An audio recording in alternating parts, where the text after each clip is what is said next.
Talk Radio. Across the UK, online and on DAB. He has made a covenant with the night, and with the darkness he is in agreement.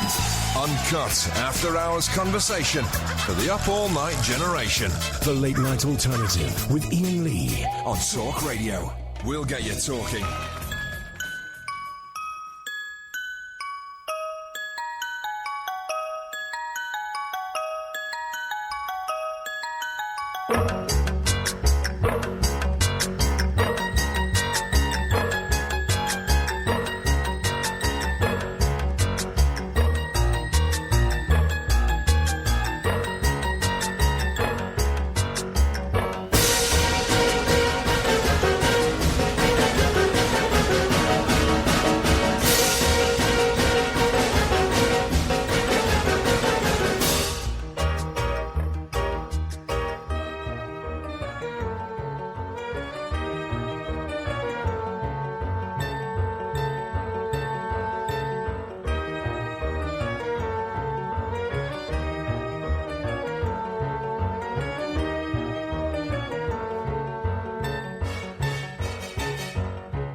Sake, Holly, learn to read hand language. Hand language. No, hang on a second. Let me try that again. Hang on. Goodness sake, Holly, learn to read sign language. For crying out loud. What is your why? What is your why? Good evening, dear listener. It's Friday. Everybody is shattered, and by that I mean I am shattered. Iain Lee here. Catherine Boyle is there. Yeah. And Holly is out there. Good evening, Holly. There we go. She's waving.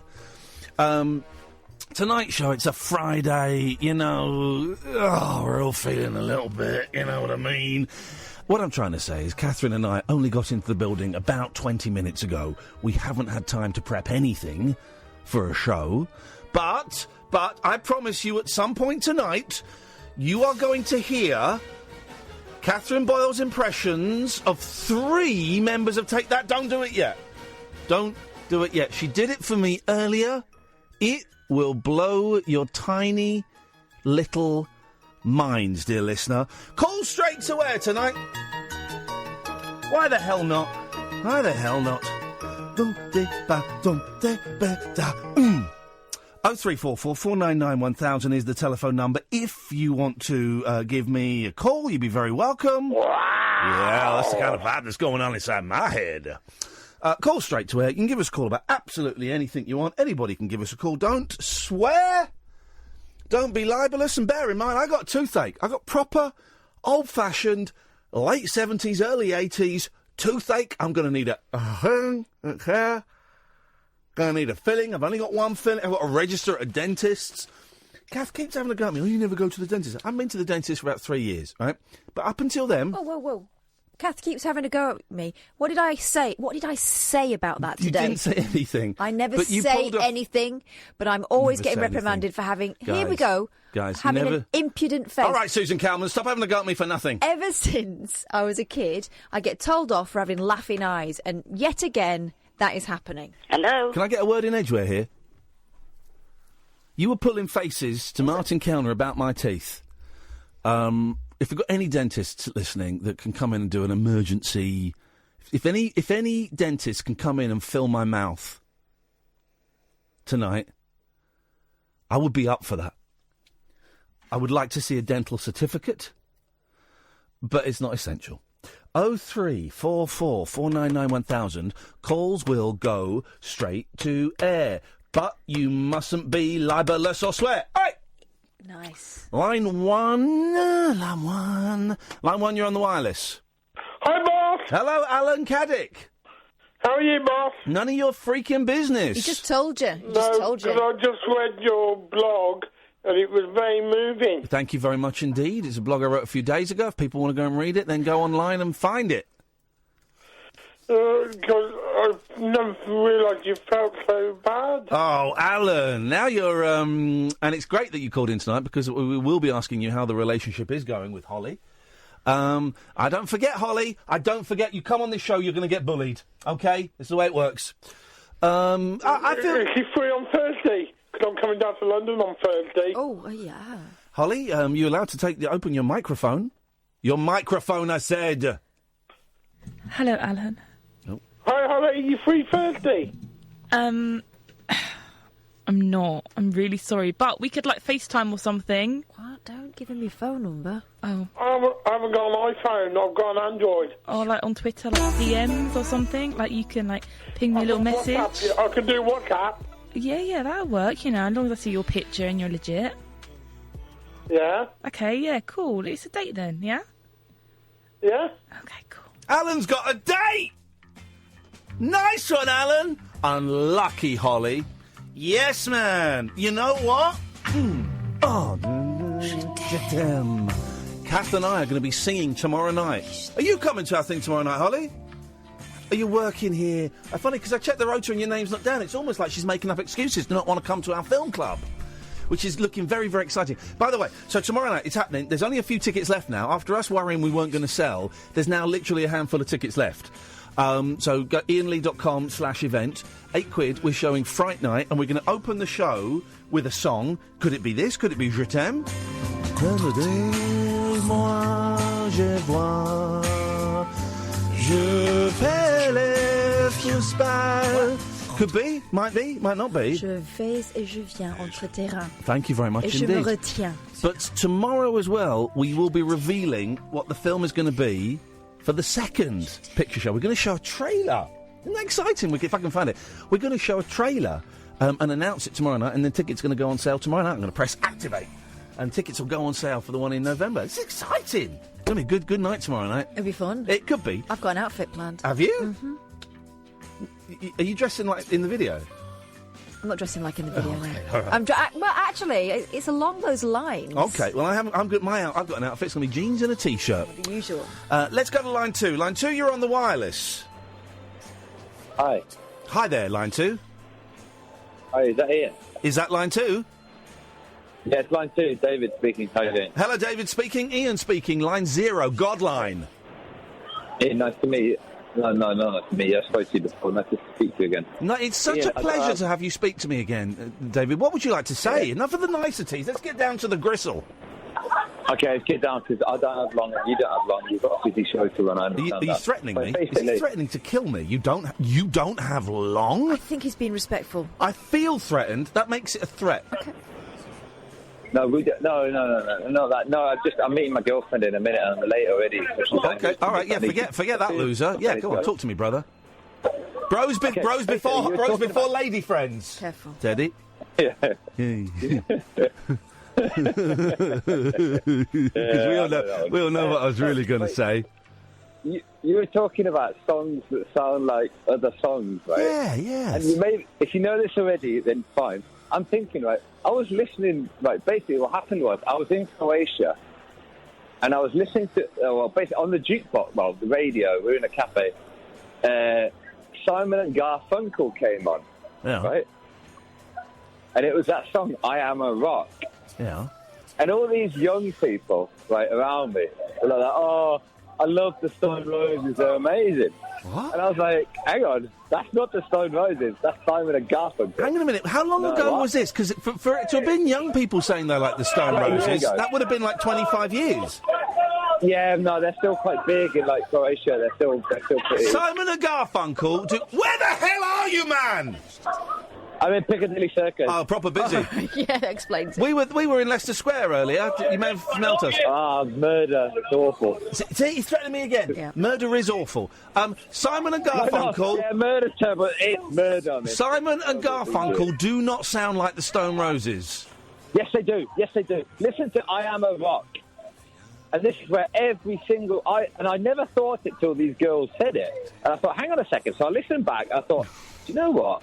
They're right. The whole start of I Am a Rock is the basis for every single Stone Roses song. All right. Well, listen, we're going to let you go because it's... Go and see that lady and you tell her you love her.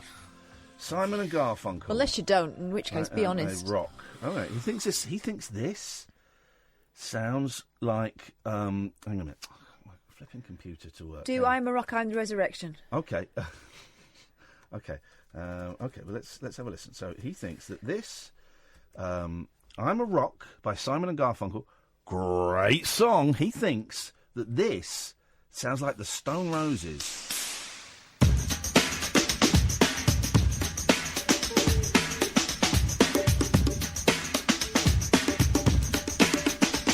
Cecilia, you're breaking my heart. You're taking my confidence daily. Time, time, time. See what's become of me. That's okay. Hang on that could work. Hang on, there we go. Hazy shade of winter. Thanks very much for your call. Let's go to Yeah. line 3. Line 3, you're on the wireless. Hi, boys. It's the Iain Lee Show on Talk Radio. Wow, the show has grown a life of its own and become slightly camp, which I don't mind. I think it always has been. Hi, boys. But it's grown a life of its own and it's escaped out there. Guys!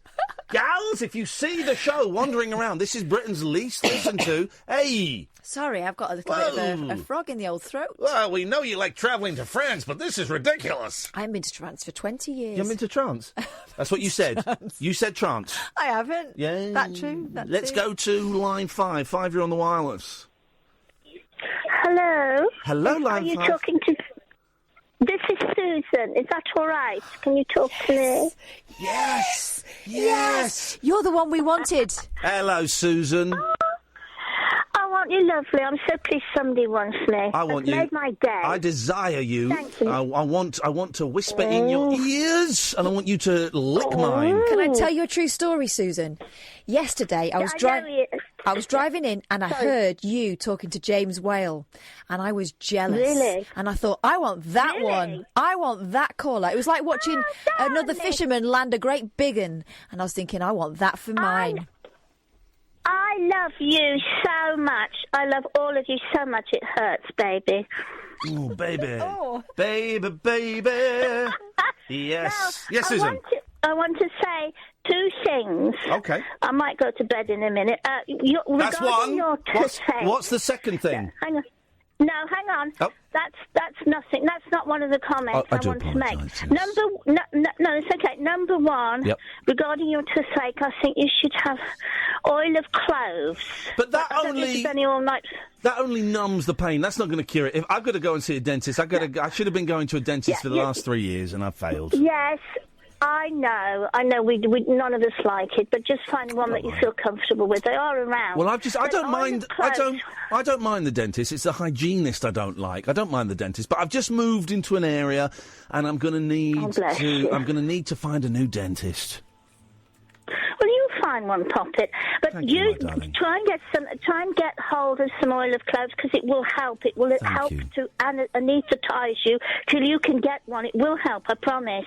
Thank you. And the other thing is, can we? I know you're all full of beans, which is lovely because it makes us all happy here. You're entertaining us. Thank you very much indeed. Oh, it's my pleasure. It's my sacrifice for you guys as I give up my time freely for you, for the entertainment of the nation at the station. Well, you're doing a great job. A little bit of masturbation. And it's much more fun than watching television because television's rubbish. Oh God, it's so awful, isn't it? It's so awful, darling. I haven't watched it. The other thing is, can we have because we're getting near to Halloween, can we have a phone in on ghosts, please? Oh, you're speaking my language. Can we have a phone in on ghosts? You are joking. Of course we can have a phone in on ghosts. We're having one now. Have you ever seen a ghost, Susan? No, but I felt them. I sensed them. Where did you... so, hang on, you grabbed them by the ghoulies? What happened? No. Do you want to phone me back because my credit's running out? Yes, we I'll will tell phone you a real ghost story. I'm going to phone you back. I'm going to phone you back. I can do this. I know how to do this. We landed ourselves a Susan. I know how to... I can work the system. You relax, and I'm going to phone Susan back. Let's speak to Susan now as we ring her back. Let's ring in Susan back. There we go. You might might want to go and empty your bladders now, because your this is bedpans. about to get creepy. If she answers the phone... Welcome to the O2 messaging service. Crying out loud. Right, hang on a minute. Let's try again, because it doesn't always... Let's try again. Let's speak to... let me call... Hang on. This system's not... Let's call... We're going to call Susan. Get her ghost story. Hello? Hello, can I speak to Susan, please? No, this is Alan. Okay, Alan, nice to meet you. Can I speak... It's Ian Lee here. Can I speak to Susan, please? I'm afraid you've got the wrong number. No, I haven't. Well, there's no one called Susan here. She's just called from this phone number. If you could put Susan on, please. No, there's no one called Susan with this number. What have you done with Susan? But no one called Susan here. There's my mother, Wendy, and my dad, Brian, and there's me. We're the only three people in the house. Well, that's, to me, is very, very suspicious. Susan literally just called us from this phone number. I tried to call her back. It went to answer phone. I called back a second time, just seconds later, and you answered. So please put Susan on now, otherwise There's no Susan here. Put Susan on now. Ian, Put Susan on now, you sack of potatoes. Ian, put Susan! come on! Come on! Put Susan on now, weirdo! Ian, excuse me! Put Susan on now, you deviant! Put Susan on now! It's hung up. It's hung up. Sex criminal. We'll get Susan back by hook or by crook. Although I suspect that actually that gentleman may have killed her. 0344 499 1000. Going to be a fun show tonight. It's the late night alternative with Iain Lee and Catherine Boyle. Call straight to air all night. The radio show that knows truth is always stranger than fiction. Week Monday, I get shoes. The late night alternative with Iain Lee. Because they're too real to be part of my imagination. On Talk Radio. Ooh, Susie Packer. Ooh, Susie Packer. 0344 499 1000. Call straight to air. Let's go to line... We'll start again. Line 1, you're on the wireless. Hi. Well, I just saw you were talking about ghosts.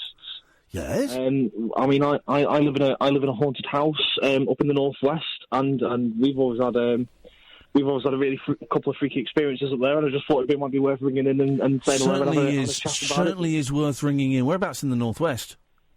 In Southport. Okay, fantastic. How long you lived there for? I've lived there. I've lived there my whole life. I'm 28, but the house I live in now, we've lived in for about 9 years. Okay, this is. I know Southport quite well. It's a very. Oh, there you go. It's quite near the town centre actually, but the house that I live in was. There was a lady who was convicted of murdering her husband who used to live there, and we've always had a couple of really freaky experiences in the house, like things falling off the shelves and things like that, and it's always just been very, very weird, and I just thought it was worth... Tell us about it, dear caller, dear friend, dear spooky friend, dear ghost hunter. Tell us, traveller. So fun.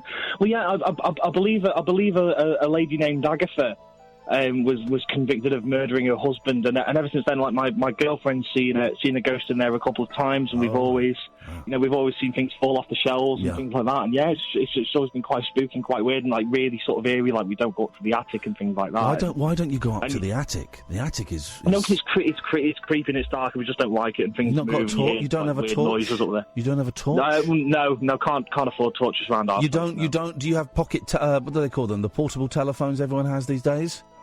Yeah, well, yes. They have torches. They have torches on them. No, mine doesn't. You see, no, mine doesn't. My girlfriend's doesn't either. Yeah, and you can't turn the brightness. You can't turn the brightness of the screen up. Well, no, I know, but not so much that we'd want to go up there. We just sort of like leave it alone. You're chicken. You're chicken, and that's fine. That's fine. You're chicken. No, I understand. I understand. I'm a chicken, but that's fine. That's okay. That's okay. I don't mind. I've come to terms with that. But yeah, it's just always been this sort of really interesting, creepy, You're a pervert. Old house, and so yeah. You're a pervert. What? Sorry. You're a pervert. I'm sorry. I didn't hear that. Say that again. Just shut it, Carol. Shut it, Carol. Okay, I'll shut it. I'm sorry. Yes. Who's that? Come on, man. That was a terrible prank. Come on. Must try harder. But I enjoyed it. Thank you, brother. And well done for not swearing or being rude. So we'll take as many of those as you guys want to dish out. Line 3, you're on the wireless. Then we're going to go to Susan. Hello? Hello? Turn your radio off. Hello. My name's Tyler Coolshaw. Okay, brilliant. I've been listening for some time now. How long have you been listening for? Maybe like 20 minutes. That is definitely some time. All right, son, it's the last night. It's the last Friday of half-term. Let's have it. Come on, what you got? Don't swear, because we'll dump it and only I'll hear it, but what you got? How big's your knob? My knob, right now, we're in a very cold studio, so it's very flaccid. At the moment, it is tiny. It's about the size of a mushroom. Oh, that's a shame, that. I was listening to myself. Oh, well done, lads. Yay. That was his first prank phone call. And he said knob on the radio. It was a knob said knob on the... Well done, son. That was your first prank phone call. You got to dig that. I think we're going to get a lot of those tonight, because it's last Friday half term. Go on, line 3. You're on the wireless. Hello? Hello? Yeah, go on. Oh, sorry. I didn't know I was on. Iain, this is Scott, who did the tweet for the video. And I then sent the video. I wanted to apologise. Can you hear me? Yeah, I don't know what you're talking about, but continue. I was the person who kind of had a go at you about the meds, talking about meds. Oh, yeah, okay, yeah. I remember, yeah, cool. I wasn't having a go at you, I promise you. Well, listen, I don't want to go over that argument again, but you were, unless you're about to say... You got me wrong. You got me wrong. No. Very wrong. Listen, I don't want to go over that old ground. You did. Are you going to let me speak? I am. Then here's the thing. Shut up. If you want me to speak, you want to have a conversation. Don't speak to people like that. Thanks very much for your call. I think I got you exactly right. Let's go to Susan. Good evening, Susan. Good evening again. Let's hear the spooky story. Can I just say something before we embark on that? I felt rather embarrassed for you and everybody, because that number you phoned was the wrong number when that chap answered. It's the same number that's come up now. Are you sure you're okay? Yeah, I'm fine. I live alone. There's no man here. There's nobody else here at all. You are being... Listen, Susan, if there is anybody there holding you against your will, just cough twice. No.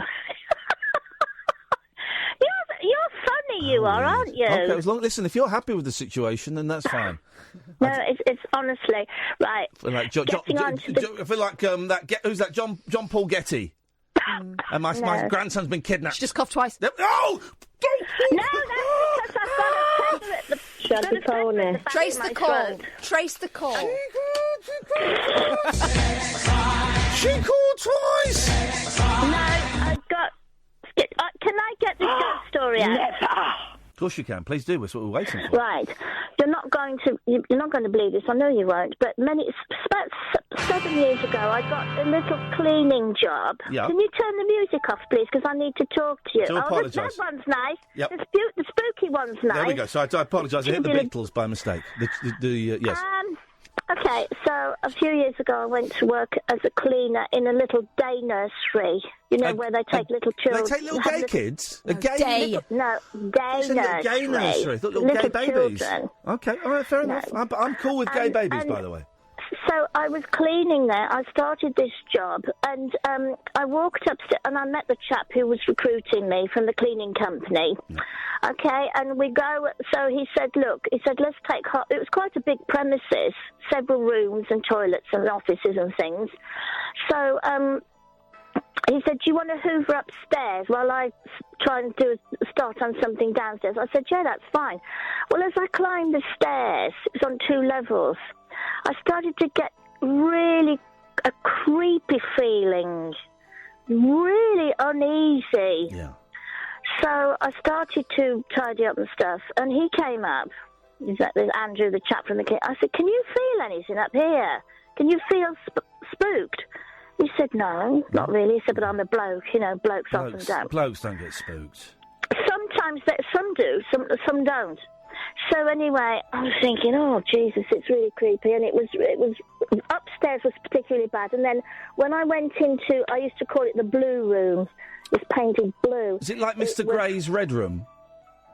I don't know what Mr. Gray's Red Room is like. Oh, Who's Mr. Gray? He's a naughty boy, and his Red Room is full of toys.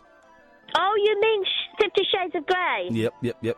No, it's nothing like that. Okay, fine, fair play. So, It'd be stranger than this. So I'm just trying to get this out.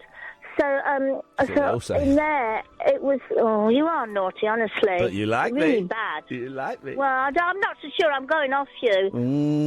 You're overstepping the mark, Ian. Back up. I'm backing away. Go on. So anyway, this room with this... Oh, it was just... I could feel something watching me. I could feel somebody watching me. Seriously.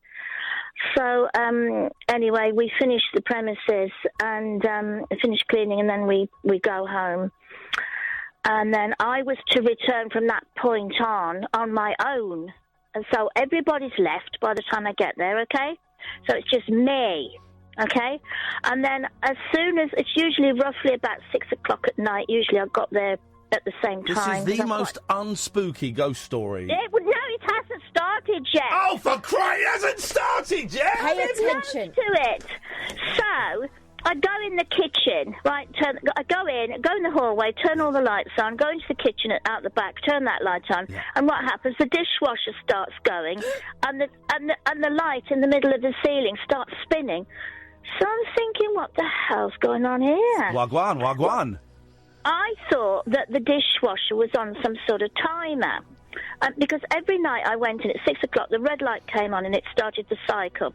So after a few weeks, I said to one of the nursery nurses, because I actually caught her one evening, they were late one evening, and I said, "Is the dishwasher on a timer?" And she looked at me as if I'd just dropped out from another planet. Dishwashers don't have timers. Are you nuts? But I'm not used to all dishwashers, am I? I'm not used to all dishwashers. No. I haven't used a dishwasher for years. Right. So she said, no. She said, what are you talking about? I said, well, every time I walk into the kitchen about 6 o'clock, it starts activating. So she said, no. She said that it's finished long before you come on. So anyway, then one night, as soon as I got into this building, I could feel this presence. It was like it was leering Funny, at because me. I can feel a vacuum. Hang on. So I went to talking about vacuum cleaners, I went to the loo one night and I started to feel really uncomfortable, did a wee, and I could hear this noise above the flush of the toilet. I know what that noise was! It was the vacuum I'm David cleaner. Babcock and I got my willy stuck in the Hoover. The vacuum cleaner had I'm turned David itself Babcock on. and I got my willy stuck in the Hoover. Excuse me, can you listen to this? It's serious. The vacuum cleaner had turned itself on, and I was nowhere near it. It was downstairs. I know. Can I tell you why I think it turned itself on? I'm David Babcock, and I got my willy stuck in the Hoover. So I'm not smiling about this because it's not. This is a true ghost story. So anyway, hello, I'm here. Are you still listening to me? Hello, are you here? Are you listening to me? Yes. So anyway, one night I went in there and the burglar alarm went off. And nobody knew why. As soon as I approached the building, the burglar alarm went off. So I thought, well, I'll hang around. I hadn't even gone into the building. Are you real? And sure enough, a police officer comes tootling up the road in a car, takes my details, blah, blah, blah. What are you beefing on about? The same story. Just shut it down. It's going to get interesting because one of the nursery nurses turns up. Now it's going to get interesting. Am I talking to myself here? If you listen to me, I'll finish it. And one of the nursery nurses turns up, right? Yes. And I say to her, look, this place is spooky. I really don't like it. She said, I said, I've heard a baby cry in that blue room. I felt a presence, and this, that, and the other. The Hoover, the vacuum cleaner, turned itself on, blah, blah, blah. Oh, and she looked down at the floor. She said... What's the matter with it? Yes, she said one of the nursery nurses was so spooked by this place. She did research, and this place used to be an orphanage for lost children, an orphanage. Am I talking to myself here? And I'm just coming to the end of this. I can't talk and listen to it. You're not interested, are you? And all this is a true ghost story. What are you beefing on about? I'm interested, Susan.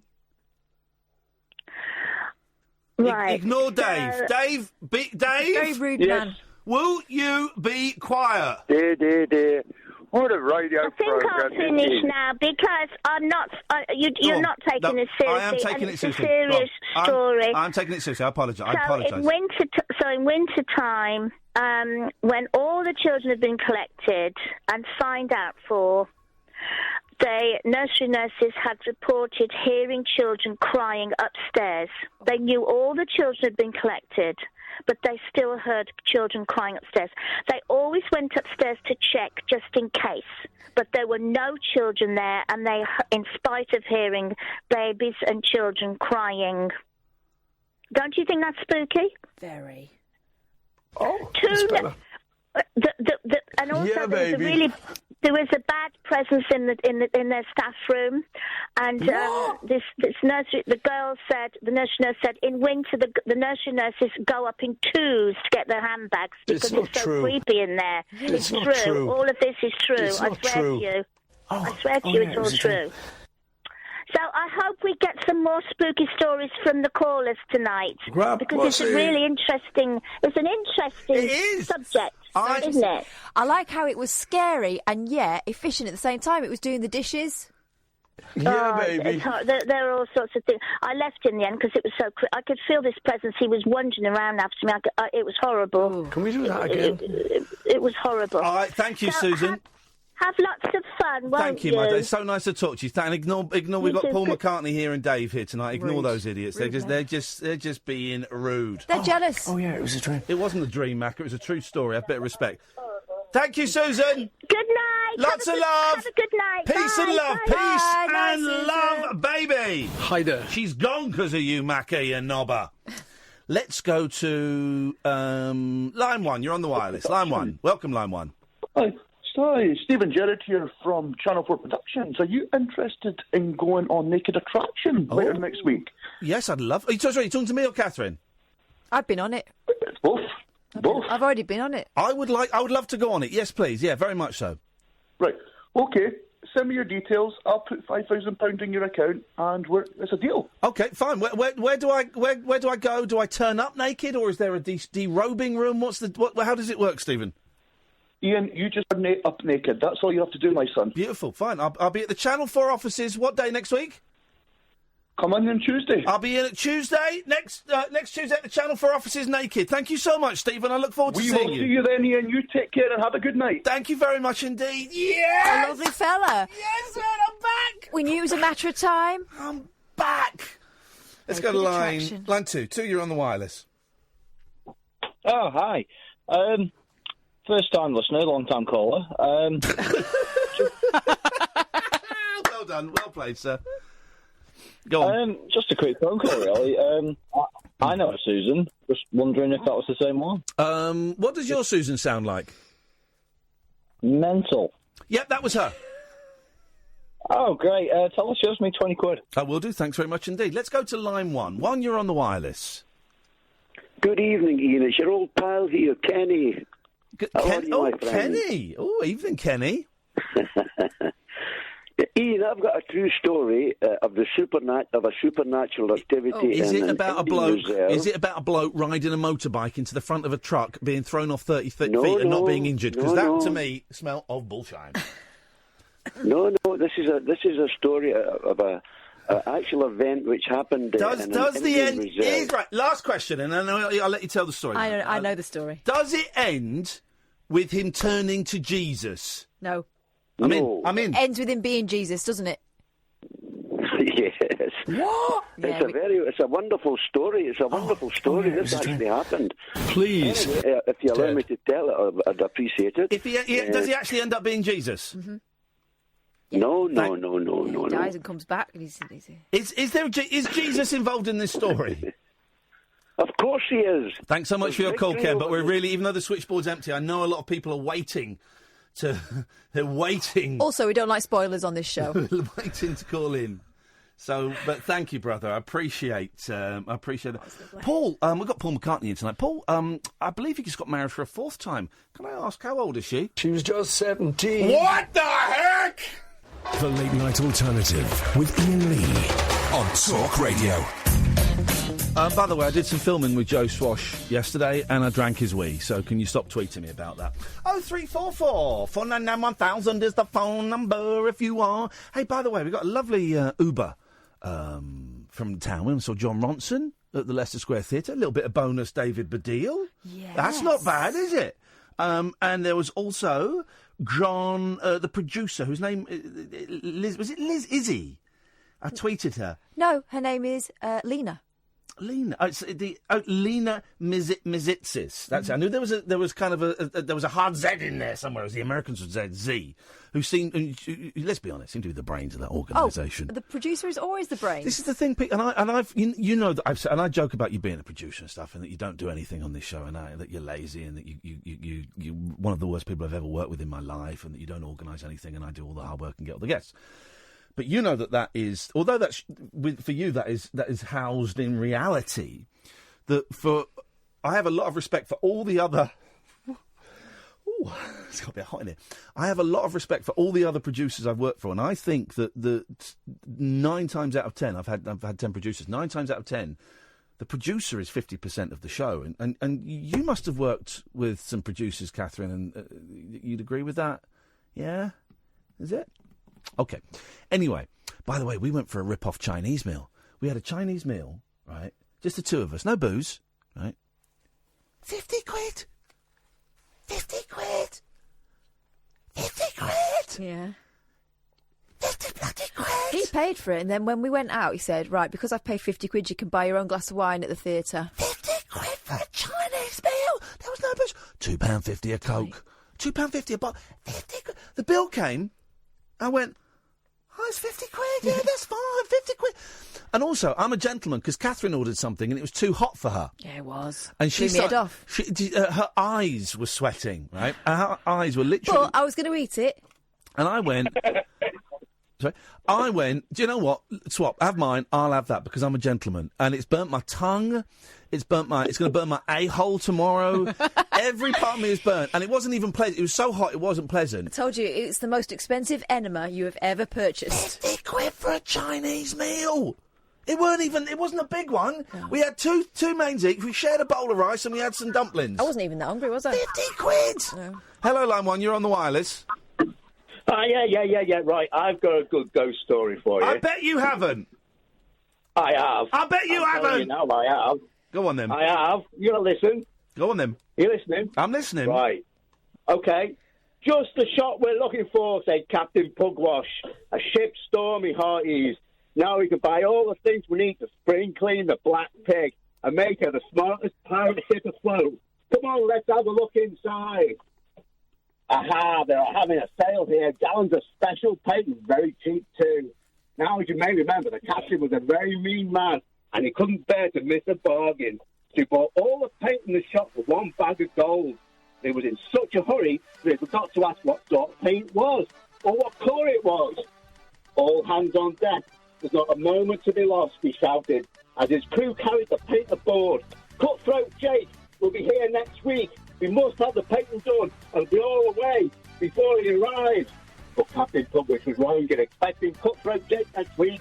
Jake, his worst enemy, was already there. With two of his ferocious gang, he was hiding further down the quay, watching everything that went on board the Black Pig. Look at that, me handsome, chuckled Jake. Paint pots, eh? Why, I do believe that ruffian is going to paint that rotten old ship of his. And here we are, waiting to sink him, like a stone at the moment he set sail. Oh, ho, ho, that's the joke, eh? Hey, hey, hey. On board the Black Pig, the pirates were opening the tins of paint. Here, Captain, this is funny-looking stuff, said one. It has no colour. Smells queer too, said another. I've never seen paint like this before. I reckon we've been swindled, Captain, muttered the mate. This stuff's no good for painting ships. I think we ought to try stirring it up, said Tom, the cabin boy. Put it in that wooden tub. You can never really tell what paint's like until it's properly mixed. It's true. So the pirates picked up the tins and poured the paint into the tub. And 2 by 2 they stirred it until the arms ached. But each time the captain inspected the mixture, it looked exactly the same as before. It's getting too dark to see properly, he said. No good going on now. We'll try again in the morning. Tom, pour out the cocoa and everyone off to bed. We're going to have a busy day tomorrow. So the pirates had their supper and settled down for the night. The mate washed his face and brushed his teeth, but had been well brought up before he went to sea. And the others tumbled straight into their hammers and were very soon asleep. The mate blew out the candle and all was quiet, save for the lapping of the water against the ship's side and the snores of the sleeping pirates.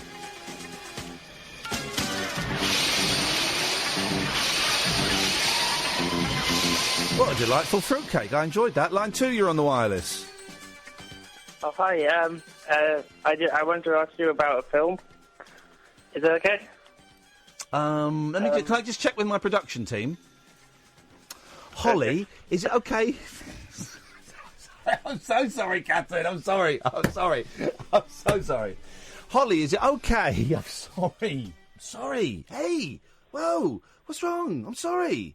Sorry. Right. Just check. Hang on. Holly, is it okay if this guy asks me about a film? Of course. Thank you.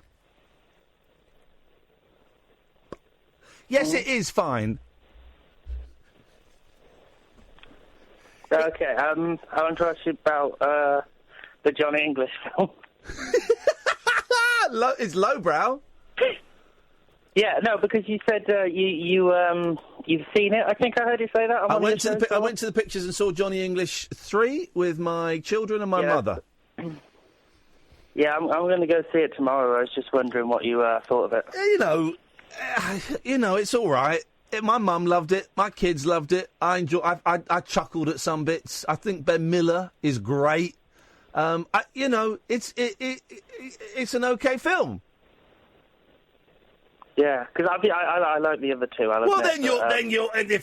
If you love the oeuvre, if you love the genre of the J.E., you will love J.E. 3. Okay. Anything to look out for in that film? Or? Yeah, look out for the bit where he sets a whole restaurant on fire.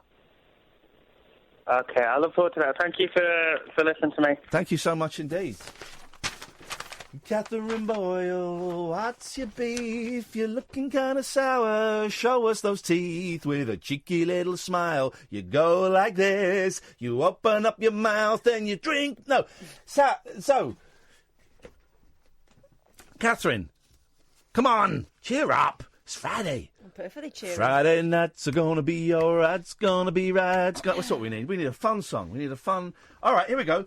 We're gonna do. All right. We're gonna do songs with.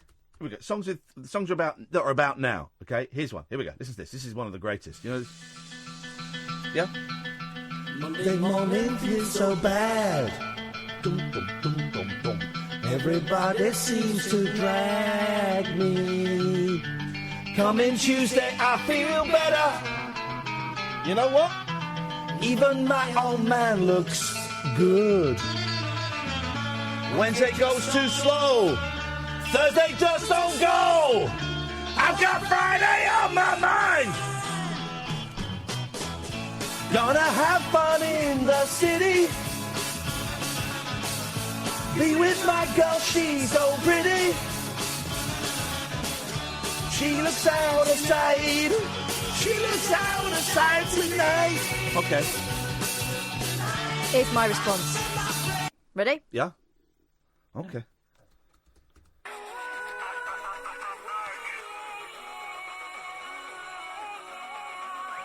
Hi, people. Yeah, it's a great Do you song. know this song? No, I don't, but I like it. Oh, okay. Okay, I've got a song for you. Partying. I got a song for you then. Right, fine. And All right, people, get ready. Playback is coming up. Comb your hair, Danny. Here we go. This is my answer to you. Friday night's gonna be alright. It's gonna be right. It's gonna be alright now, baby. Friday nights are gonna be alright. It's gonna be right. It's gonna be alright now, baby. All right. An answer to that? Yeah, I have. Go on. Hang on. Let me just get rid of this. Hang on. There we go. We're Advert. playing songs with Friday in poker. Yeah. Yeah. Know this one? No, I don't know any of the modern songs. What's that? Someone jumping into a swimming pool?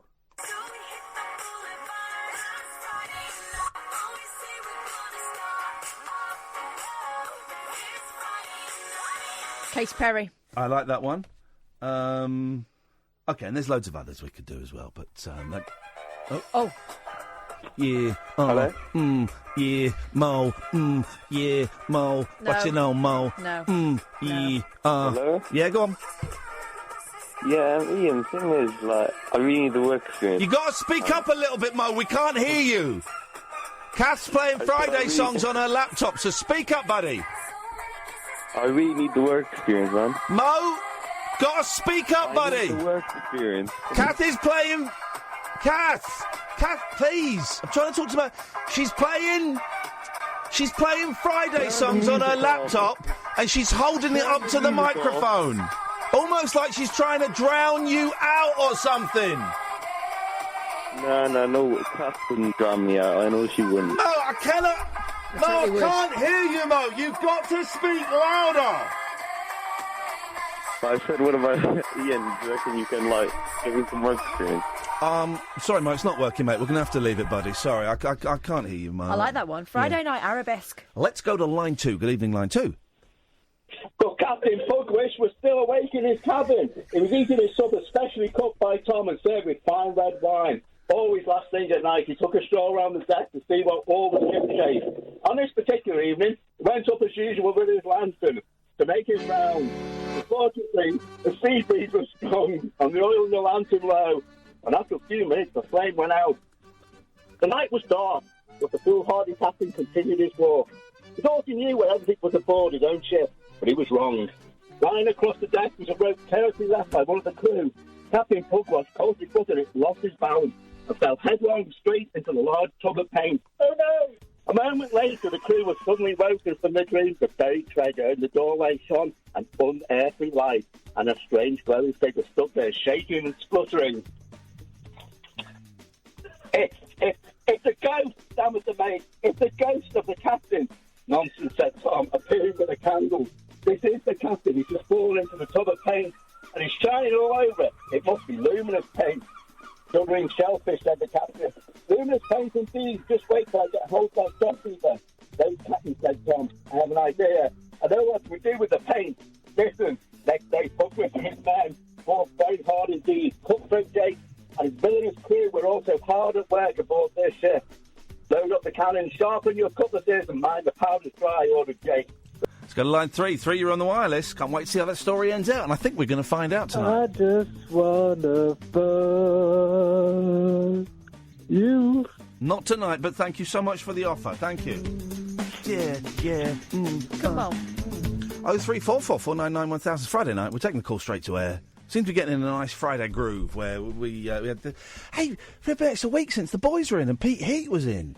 Wow. That's gone quickly. Fridays are getting into a nice kind of groove of just being a little bit more relaxed after the week, a little bit less stressed, just letting it go. And in all honesty, Catherine and I came in late tonight, so we didn't have time to do any prep for the show. Oh, I've done a bit of prep. What have you? What have you done? Yeah, I've got some stories. Okay, well, fine. Let's see. Hello. Hello. There was a sudden shout from the lookout. There's something coming, Captain Jake. Look. There before the horrified gaze of the pirates appeared, a strange and terrible sight. A ghostly ship gleaming in the darkness with a silvery light sailed slowly round the rock and made straight for them. That's not the Black Pig, it's a ghost ship, cried one. Let's go to line 2. 2, you're on the wireless. It's Gatford. Am I really banned for just a week? Yes, although now that you've called in and broken the ban, it's 2 weeks. Yes. It's like being naughty on the naughty step. I Isn't it? double your time. It's like doing a dump on the naughty step. 034, that's enough for the first hour. I'm happy with that. I'll do it. How many calls did we have then? 14. Did we have 14? Should we make it 15? I like a nice round number. Go on, you're the last caller this hour, line 1. Tech 5 Baswell, Jam Neil and Greeley. You listen to the boy from the big bad city. This is Jam Hot. Beautiful. I love it. This is I get paid for this, Holly. take a break for a minute, guys, because we're going to play some news. We're going to play out the news for you. We're going to come back. We'll take some more calls straight to air, and I'm going to drink a lovely cup of coffee. Oh, yeah? A nice cold... Who's going to make that? Ice cold water. My favourite producer. Holly? Eloise is coming in. Oh! You had to mention Eloise. Crossed the line there. I mentioned my ex-wife to my current wife. Oh! 0344 the temperature's got a little bit chilly in here. 0344 499 1000 is the phone number. The late night alternative between now and 1 o'clock until Martin Kellner comes in. We are going to take your calls straight to air. Don't swear, don't be libelous, but you can call in about anything you want. I'm Iain Lee, that's Catherine Boyle. This is Talk Radio. Talk Radio. Stimulating nightly emissions guaranteed to open your eyes and your mind. Oh, my word. The Late Night Alternative with Iain Lee on Talk Radio.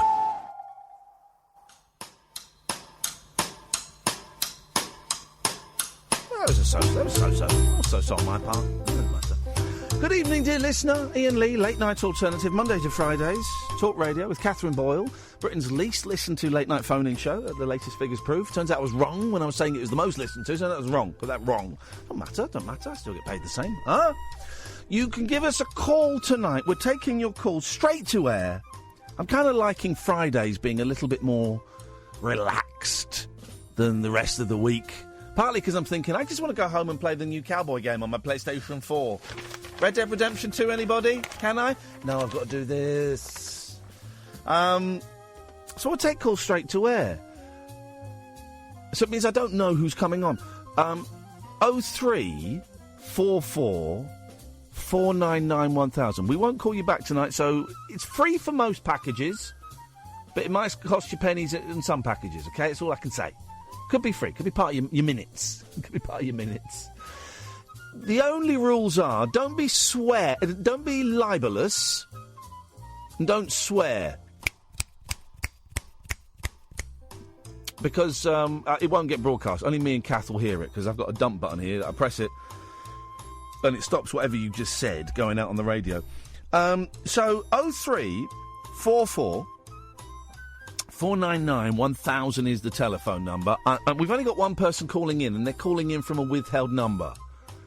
This time of night, the calls go a bit quiet, so I'm not going to take any calls. Hello, Boyley. I'm not going to take any calls until we get 5 calls on the switchboard. That may take a while. It may not happen for half an hour.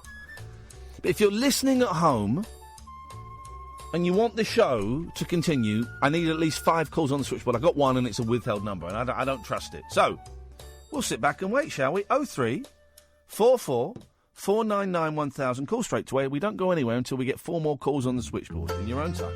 In your own time.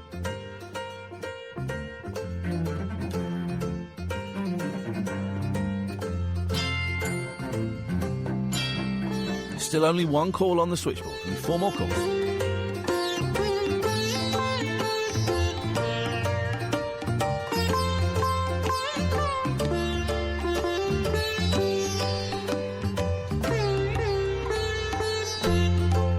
Still only 1 call, we need 4 more calls. Could be a long... Even if you just want to phone up and tell me to shut up and get on with it.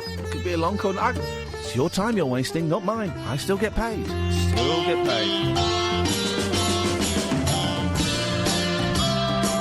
I was thinking today, playing Daydream Believer here, the Lord Sitar version.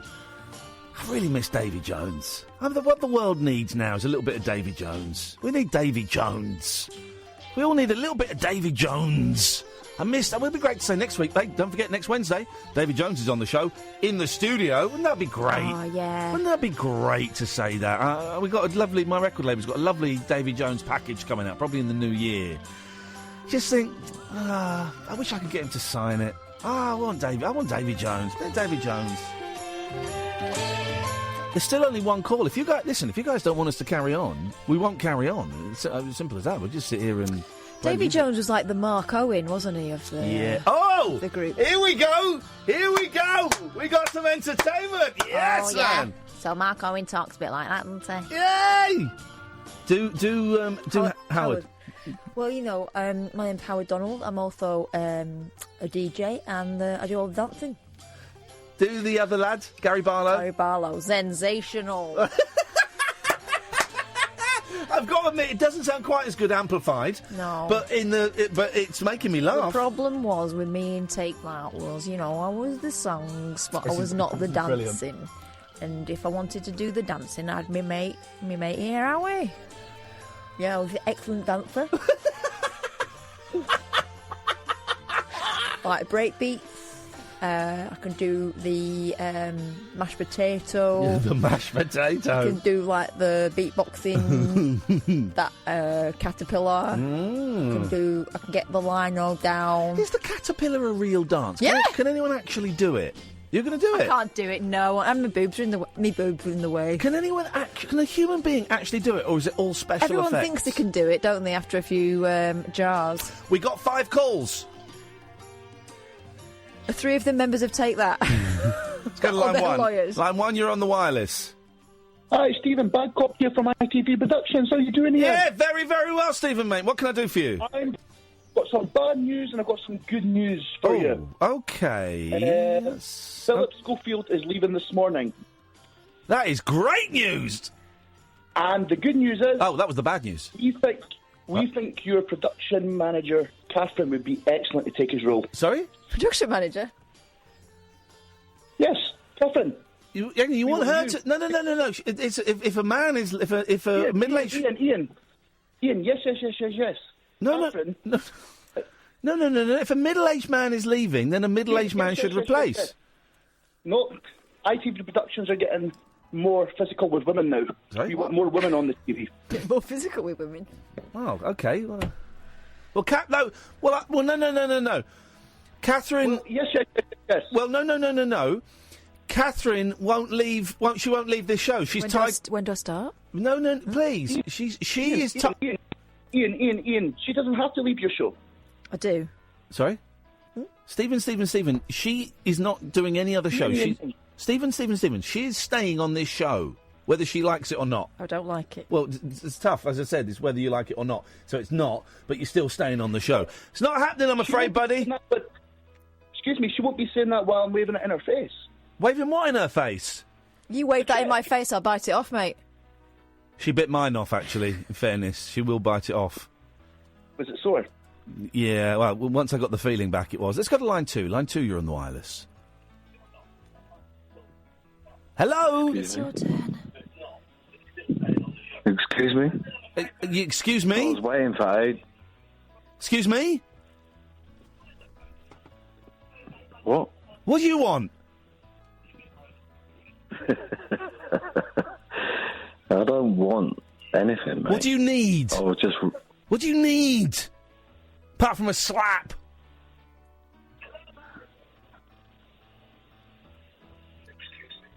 What do you desire? See you, sunshine. See you, moonshine. Hung up there. Line 3, you're on the wireless. Hello? No, you're too slow. Let's go to line 5. Line 5, you're on the wireless. I'm the greatest broadcaster in Britain. Is it for kids? No, you're nit. No, you're nit. I'm calling the police. Give a kick, give a smack. Hey. Reported. Yes, line 5, 4. Have you ever been ferret legging? Have I been what? Syrup degging? Ferret legging. Ferret Megan? Yeah. What's ferret Megan? Hey?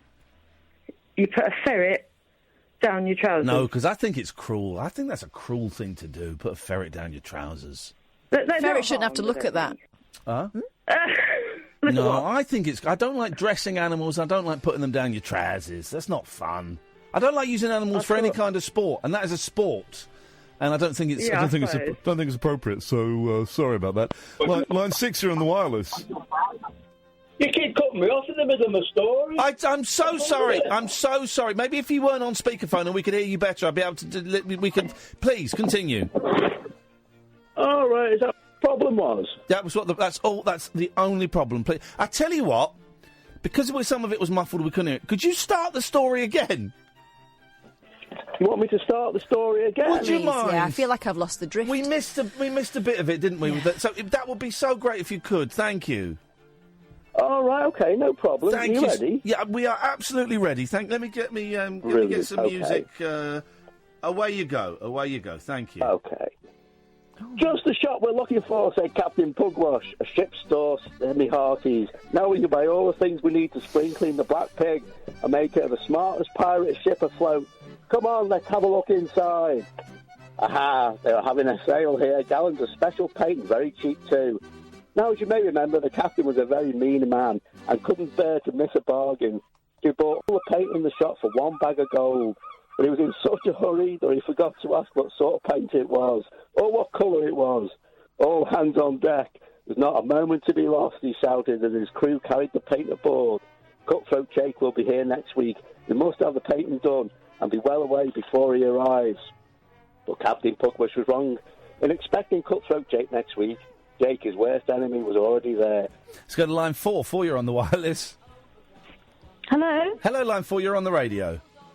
Oh, hello. Do you happen to know of a young man who could clarify whether the clocks go forwards or backwards at the weekend, please? Yes, it's very, very simple. It's spring back, full forwards. Okay. So what that means is the clocks go forward. And I did have a recording of a young man explaining it. I think you're referring to. Yes. Yes. I don't actually have that. I've lost a lot of my my tapes. I know you're referring to the trumpet gentleman. I don't want to blow my own trumpet because I haven't got one. Indeed. If anybody can find that clip, I will look for the clip. But thank you for reminding me. The clocks definitely go forward this weekend. You lose an hour's sleep. That's great. Thanks so much for that. Thank Bye. you very much for that. I don't know where that clip is. Yes, line 2, you're on the wireless.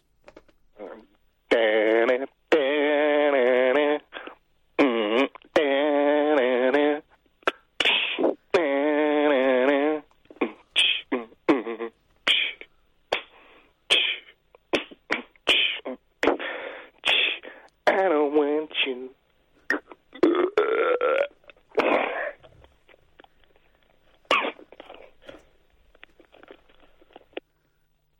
I was up for the whole thing there. I would have taken the whole goddamn thing. That's what he wanted. It's the thing on a Friday night. Does anyone know where that clip is? Of Yasser talking about the clocks. I lost so many clips. If I type in, I didn't Yasser's. What's this? London's LBC 97.3. I used to do the drive time show on LBC. Me, right? I used to drive time on LBC, right? And this is a bit of it. This is what I used to do on drive time on LBC. Here we go. Is this your music? London's LBC. Listen to the name of the show. The 3.5 hour, 3 till 6:30 Iain Lee afternoon wireless show. Didn't want to call it drive time. I refused to call it drive time. No, I don't have a computer. Same old rubbish. I'd rather be scrubbing my English potatoes. That was Chris and Crouch End. Will evil never rest? Oh, clips over music. My name's Danny from the Chigwell, and a ton of bricks is heavier than a ton of feathers. I've been doing that longer than Limmy. Don't forget I'm LBC Presenter of the Year, all right? I don't know if we've been hearing that enough this week. You sound higher pitched. I don't want to say anything, but just...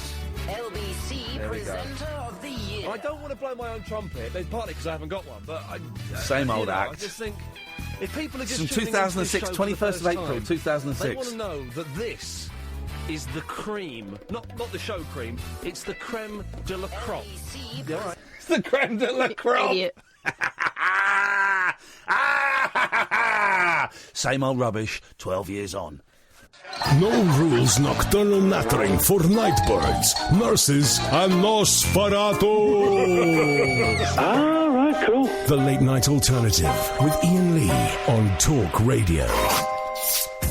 What's it done, waiter? Found loads of clips. The hills are alive with the sound of music. I'll have a pound of sausages, please. There we go. I found loads of clips. I've got to really sort these. They all need a little bit of the old Boostington here.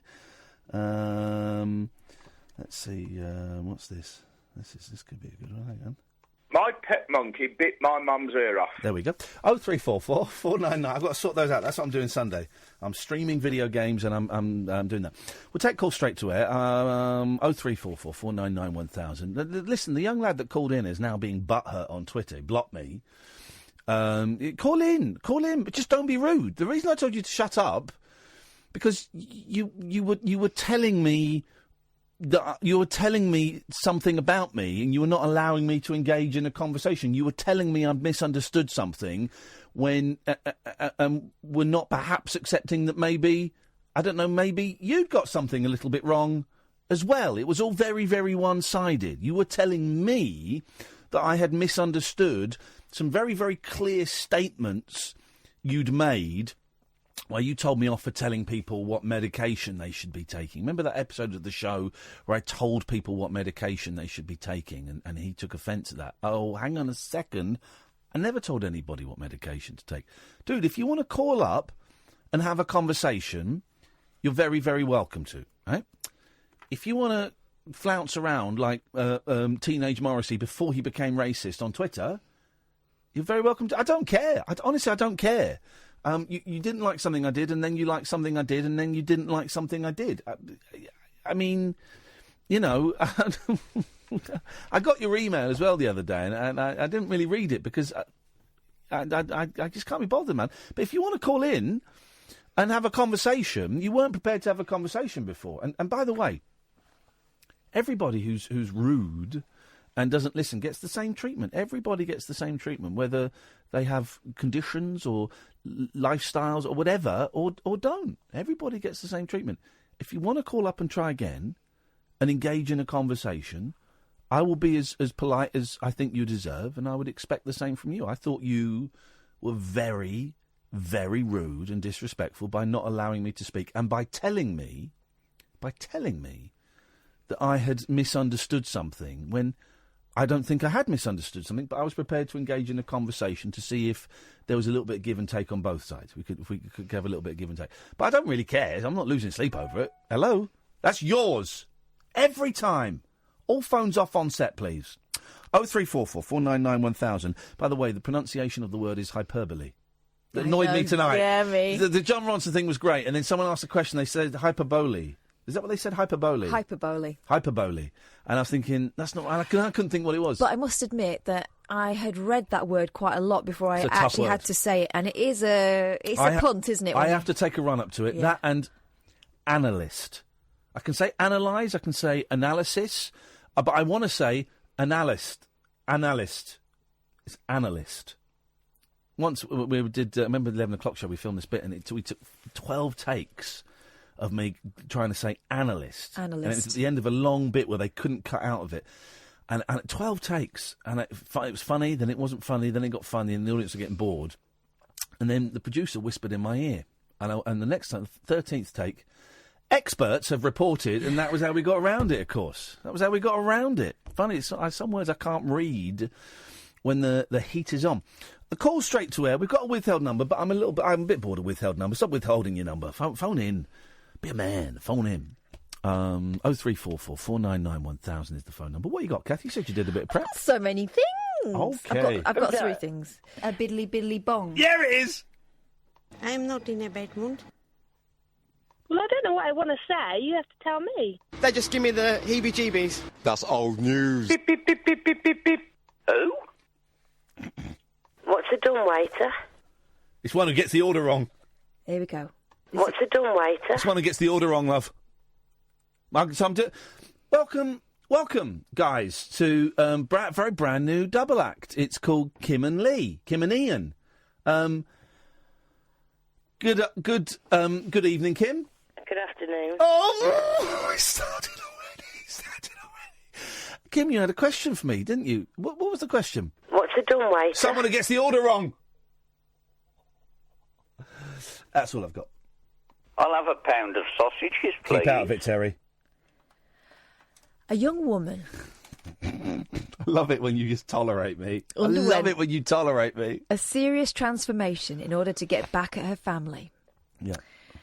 And removed her belly button before giving it to her ex-boyfriend as a present.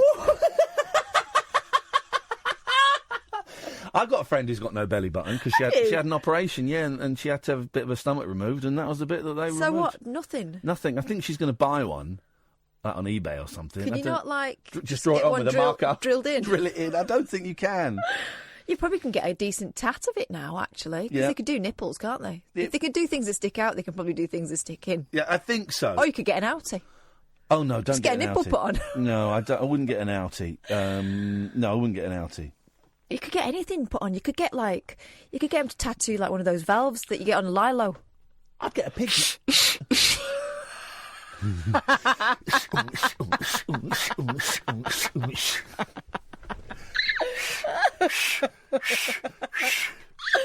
Yeah, great. I'd have that. There we go. We were miming pumping there, in case you didn't get it from our sound effects.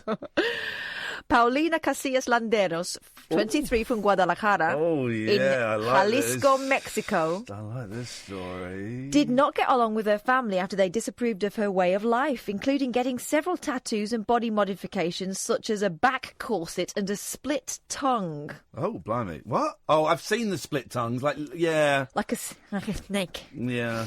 Out of spite, I got the feeling she quite likes doing this stuff to herself anyway. Yeah. Out of spite, she decided to remove her belly button, as it is what makes us human, before giving it as a present. No, hang on. The belly button isn't what defines humanity. That's what she says. It's in quotes. What other animals have an umbilical? Or I hate people who say umbilical. Surely anything that's... dogs have got them, haven't they? No, they've got tails. Everything that's a mammal should have an umbilical cord, surely. Okay, well, who cuts it off and who ties it up? Or the dad, depending on how enlightened he is. In nature... Bite it off. Or they wait till it drops off, like they would in nature when we were cave people. But it's connected. It's connected to the lady dog's... bite it off. They do all the licking and biting. They don't care about that. So how does a dog know to bite off... Dogs bite things that they shouldn't bite. I don't care. I'll go. What's that? I don't know. I'll bite it. When we finish this story, can we consult, or maybe you can help, dear listener, can we ring up the stats on how many men have had their penis bitten off by dogs because they've been walking around their house naked? When we got a dog, I refused to walk around naked, and the boys would walk around naked. I'd say, no. We got a dog. Pants on, at the very least. Refuse to walk around naked, because if a dog... Just a playful dog thinks, oh, look, there's a little sausage.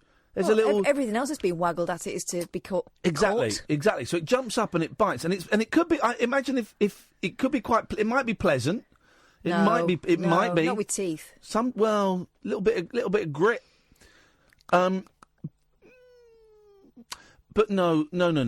So can we get those stats up? Holly, actually, could you do a little bit of work tonight, do you think? Would that be possible, mate? Could you ring up the stats, please, on how many men have, over the age of 18, I don't want to get involved in child mutilation. Not again, not off what I had last time. There's a joke there. Not a funny one. It's about that big. Can you ring up the stats on how many men have had their willies bitten off or damaged by dogs whilst they've been walking around the house naked? The man, not the dog, obviously. Okay? So I don't want to know about dogs attacking men... And men thinking, I'm being attacked by a dog, I'm going to take my trousers and pants off. And then it goes, they've got to be just padding around the house, naked, and then the dog latches onto that. If we could get those stats, that would be great. Thank you. Back to you, Catherine. Paulina... This is great directing the show here. Felt powerful. Paulina Casillas Landeros, 23, from Guadalajara in Jalisco, Mexico, did not get along with her family after they disapproved of her way of life, including getting several tattoos and body modifications, such as a back corset and a split tongue. Oh, I've seen those back corsets. This is where they actually have bits of thread, I guess leather, strung through the back of their flesh. My favourite... thing that nut jobs, drug addicts and severely mentally ill people do to their bodies is when they put horns under their skin. But sometimes they don't. Sometimes they put magnets under their skin. So they can stick them on. So you can stick things on. Well, you don't want them necessarily for work. If you're a vicar. No, you don't. Oh, I forgot to get in touch with Richard Coles today. Out of spite, she decided to remove her belly button, as it is what makes us human, before giving it as a present to her then-boyfriend Danielle in 2015. Yeah. But following the removal 3 years ago, she's since made up with her family and ultimately regrets her decision, describing it as reckless and impulsive. You don't say. Yeah. The HR intern and tourism student said, HR puffin' stuff. Who's your friends when things get tough? HR puffin' stuff. You can give a little 'cause a little is enough. I've always had problems with my family. I was not very close to them at the time. Body modifications fascinated me. There's something very transcending about them. I was very angry. I wanted to cut all unions from everything and everyone. I wanted to dehumanise myself in a symbolic way. I wanted to do something controversial. I underwent an operation done by a professional, but he gave me very bad advice on how to take care of the trauma, so it got infected. What got infected? The split tongue? No, I'm guessing the belly button. I was suffering. I spent days in bed as if I was quarantined. I couldn't stretch, push, stand up or laugh. Story of my life. What's going on? Let's have a look, let's have a look. Shit! Her dry belly button pictured with a piercing still inserted after it was removed. Gosh, yes, mate. Her boyfriend was thrilled. Even though it was such a painful procedure, Paulina knew very well that what she wanted to do with her removed belly button and planned to transform it into an ultimate token of love for her now ex-boyfriend, Daniel Ramirez. Yep.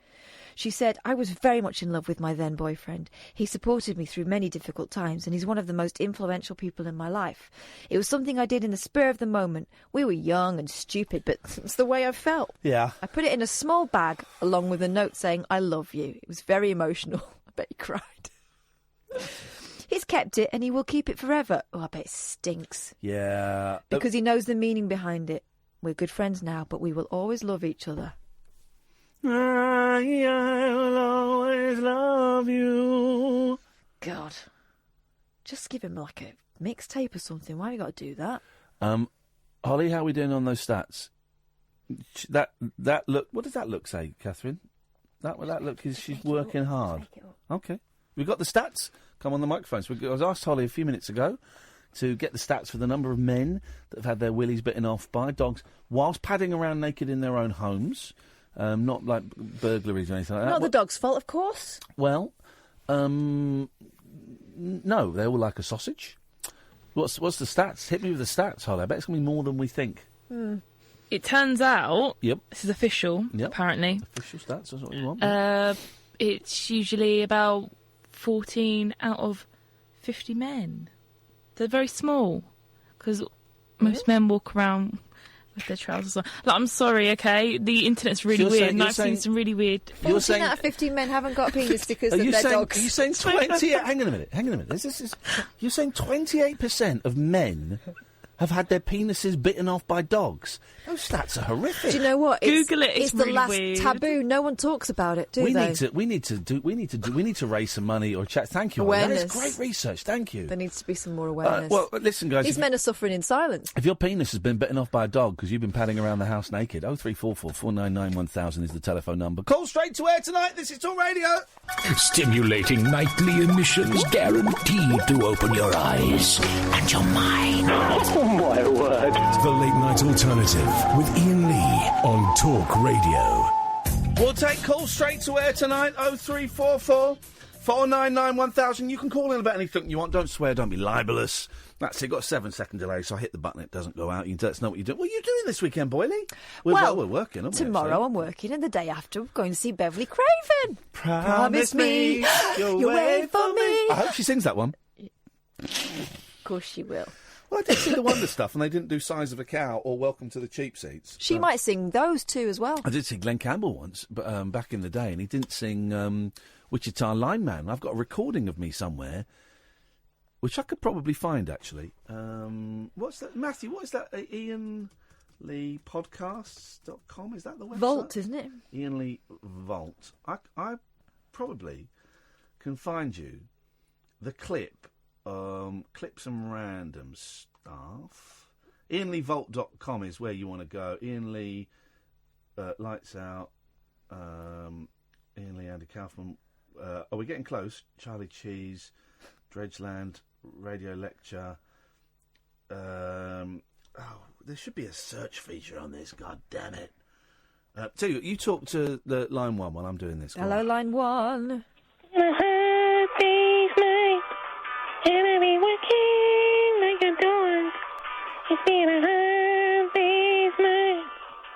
should be sleeping like a dog. But when I get on with you, I find the things that you do, you make it feel alright. You know I work all day and get your money to buy things. It's Macca. You know it's worth it just to hear you sing. You're gonna give me everything. So when I love to your girl, Roger, your girl? and I feel okay. When I'm home, everything seems to be right. When I'm home, feeling you holding me tight, tight. Yeah. Oh. Glenn You can't reach those high notes anymore, can you, Macca? Glenn Campbell didn't do Wichita Lineman. I met him at backstage, and the Royal Festival said, Glenn, you didn't do Wichita Lineman. Oh, man, I forgot to sing that one. Line 2, you're on the wireless. Hello? Machine.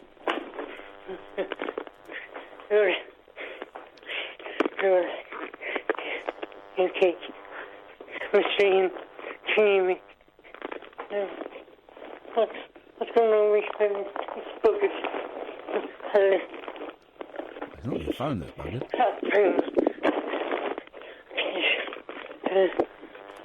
Thank you. Okay, thanks very much for your call. Let's go to line 3. Line 3, you're on the wireless.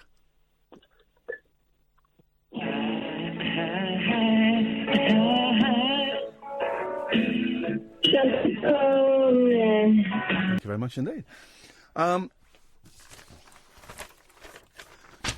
Let's tell you what, that's not... Something's happening in my teeth. I don't know what. I think I've got a rotten tooth.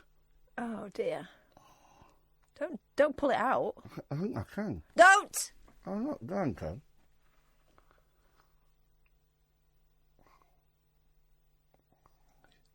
Something's happening there. I tell you what, no more calls until after midnight because they're wearing a bit thin. No more calls till after midnight. Yeah. Okay. Fair enough. Yeah, it's fine by me. Should But we I'm do I'm getting tooth wobble by proxy. Okay. I'm tapping my teeth. No more. Oh, I've done something to me. Anyway, no more calls until after midnight because you're getting boring, guys. Take a break. Take a break. People calling in now, take a break. At midnight, we'll take the call straight to air again, and if they're no good, then we'll stop doing it, and if they're good, we'll keep doing it. Who's this idiot? He calls himself the French Spider-Man. En français? Oh, they call him Spider-Man. No, they call him l'homme de la speed. Not a speed. L'homme de la speed. L'homme de la speeder. It wouldn't. We couldn't call him Spider-Man. L'homme, the man... De la speeder. the man of the spider. Spider-Man. You say you can speak French. I can, that's how they say L'homme de la speeder. Homme araignée. So he would be, en français, l'homme de la speeder. And for 40 minutes yesterday, do you know what? This guy's a dick.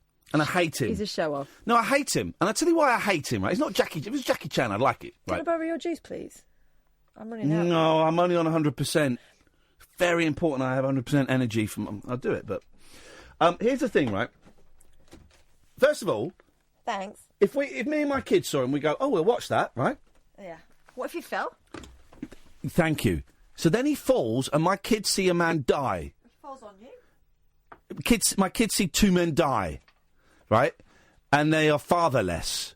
But this is the thing, honestly, if he fell, right, then the hundreds of people that gather are going to be traumatised. Because I don't know if you've ever seen a man fall to his death from 700 feet. I have. 5 times. It makes a bloody mess. And I'm not swearing, I'm being literal. They had to close the streets, do you remember? I think he should be... I can't wait for Brexit, because I don't want French idiots like this in this country. They should have shot him down with a tranquiliser dart. Not killed him, tranquiliser dart, and then held a sheet. Four firemen should have held a sheet. Got a big glass. Yep. Just like there we trapped go. him under it. Go on. Got a big bit of Kleenex. And then gently chucked him back over the channel. Or what I would have done in the old days, got the biggest book in the world and smashed him against the window. I don't use it. I go barehanded, or I go barehanded now. I might use a bit of toilet paper if it's a great big hairy one. Oh, ever since last year when I had poisonous spiders dropped on my head, I go barehanded now. I will pick them up. What, even if it's a great big fat one? Yeah, I don't care now. I do care a little bit, and I get a little bit, but I'll do it. He calls himself Le Français l'homme de la spider. And for 69 minutes yesterday, lunchtime, he lured centimes of spellbound bystanders. Centime? Hundreds. Centaine. Dans la web. Dans la internet. They watched and cheered. I wouldn't cheer him. I'd be chucking rocks at him. Oi! Honestly, this stuff... no, joking aside, this guy's an idiot. Could they get a big bird to go and get him? Okay, now, Condor Man. And then a cat to catch the bird. They watched and cheered. Basically, you want an old woman to put him in her mouth. Yes, I do. To swallow him. Greedy get she I was. think we know why she swallowed the man. Because he was causing a disturbance. They watched and cheered Daredevil Alain Robert. Alain. I'm just reading as it's written, mate.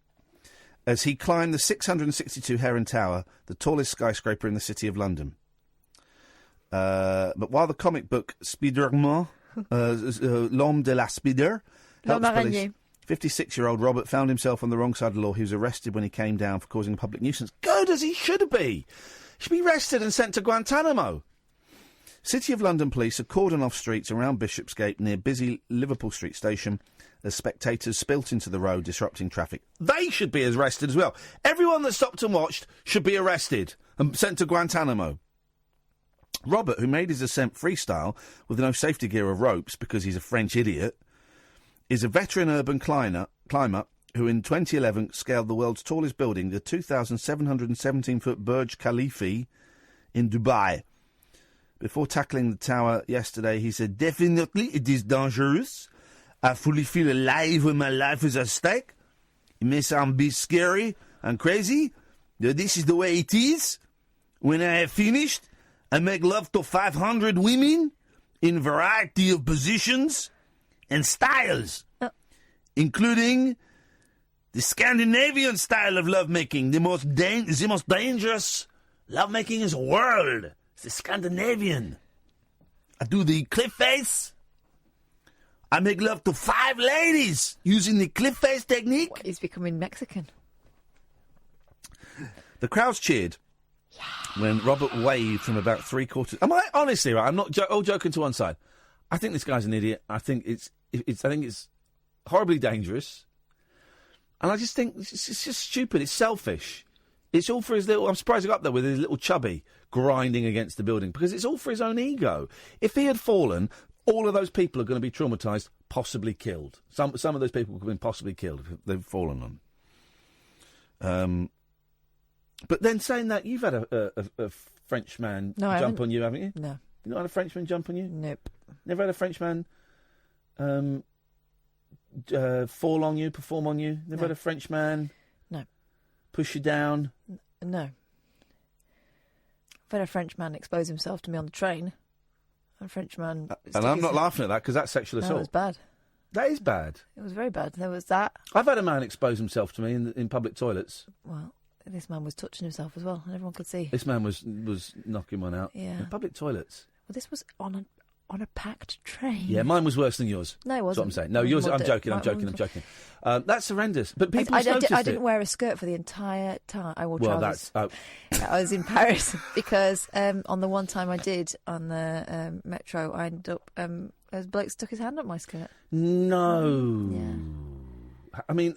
It happens all the time. How far did he go right up? I mean, not that it makes a difference. I'm just curious as to I how... felt his hand on my ass. Really? I didn't think you told me that one, but I knew about the bloke. No, but it was one of those moments where... It's one of those moments where you're on the train and everyone's packed in so close, and you know that everyone's in close, and you can't work out... Is he, are they rubbing themselves on you, or is it just a matter of bodies being in tight? And then I sort of thought, that feels a bit odd. And I put my hand... I could barely move. I couldn't turn around. Put my hand back and I felt his hand. Oh, mate, I'm sorry. That's horrible. Yeah. So, did Paris wasn't very sexy for me. Did you say anything? Could you say anything? we're all squashed in really tight. Yeah.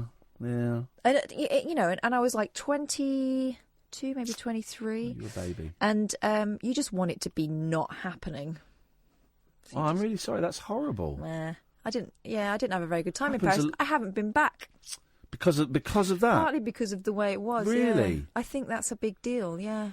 When I first went over there, I was really I did French at university because I loved France and I loved everything to do with it. And the fact that I've never been back, I think, says an awful lot. Oh, that's horrible. Yeah. Well, I'm going to take you to France one day if you want to, and we're going to overcome. I'm going to go on the metro with a baseball bat. If you are, listen, because I've been talking for a while about where we're going to do the show next, and there's a couple of options. There's go off with was it Phoenix? The day 5? With Texas. It was Texas. Was it Texas? Yeah. There's talk of that. I've been talking to Dean Torrance from Jan and Dean about possibly going over there and doing the show. Mm-hmm. But then we did talk for a while about going to France and doing the show. Yeah. Well, how would you feel about going to France? I feel funny about it, but that doesn't mean I shouldn't do it. Well, it wasn't France's fault. It was, a maximum of 20 idiots, wasn't it? Well, because I got followed home as well. Someone tried to push me into the apartment. No. Yeah. How did you get out of that? I fought. Oh, mate. And you're laughing, but I know that's... Yeah. And then when I got in, I told it was into the sort of, the bit where in old apartment blocks you have to put a key code in at the front door. Yeah, yeah. And then there was a kind of a spiral staircase up, or you could take the lift. There's a lift in the middle, yeah.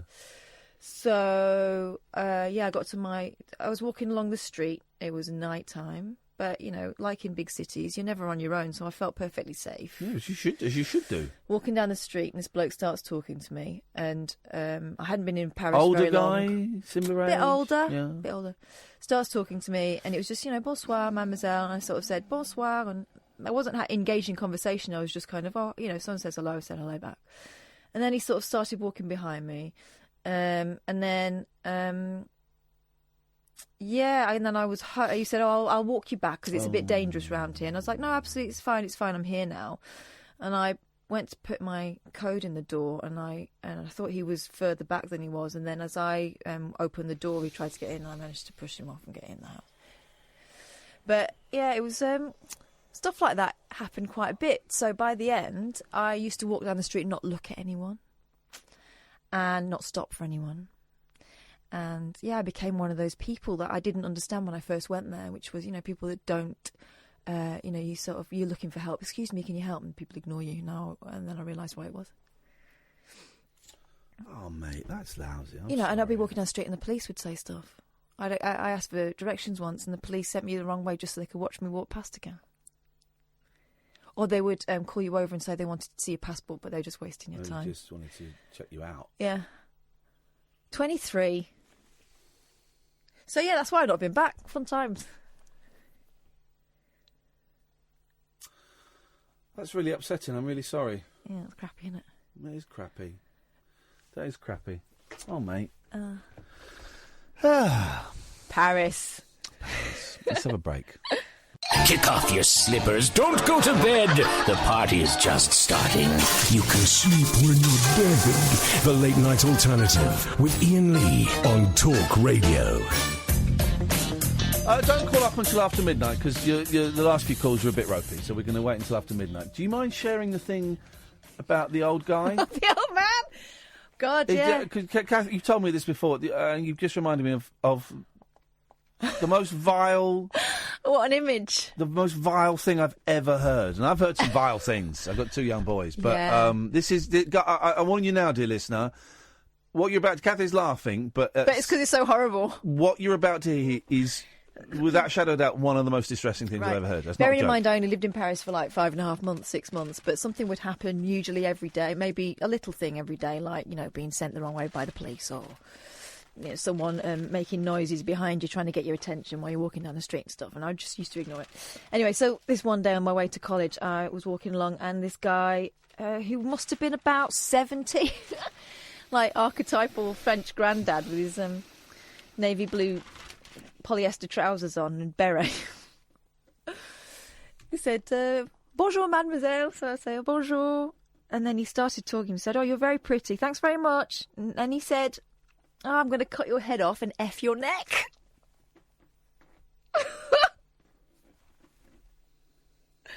Wow.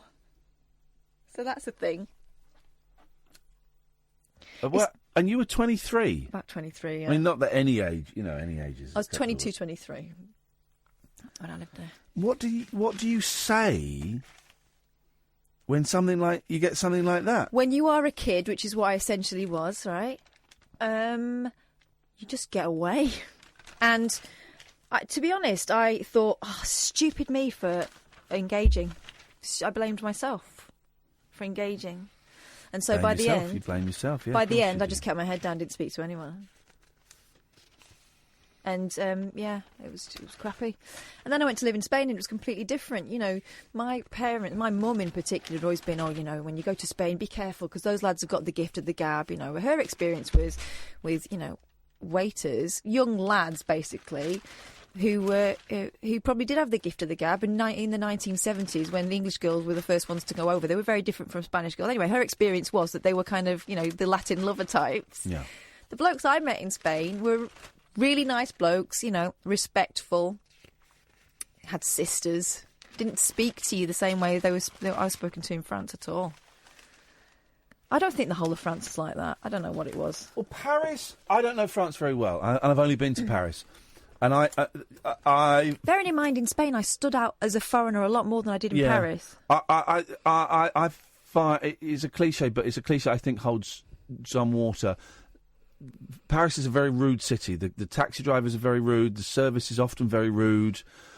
But then I've heard, and you would know better than me, that Paris is an exception. Paris is an exceptional place and is an exception within France, and that out of France... Yeah. Out of Paris, it's less confrontational, less aggressive. I kind of told myself, it must be like London, there are so many people, and so you are going to get idiots, and people haven't got time for, silly, how I thought of myself, silly little girls who don't know their way around and aren't street smart.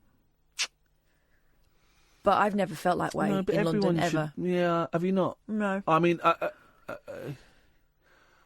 been touched up a couple of times when I was younger in London, but... nothing. Don't want nothing on the scale of what has happened to you a couple of times, but everyone should be able to walk around and feel safe, and this ties in with the thing it ties in with the whole the John Ronson thing we saw tonight about porn, and kind of what we've been saying about. I mean, and this was 20 years ago for you, but. The fact that people will sit on the bus now and watch porn on the bus or on the train.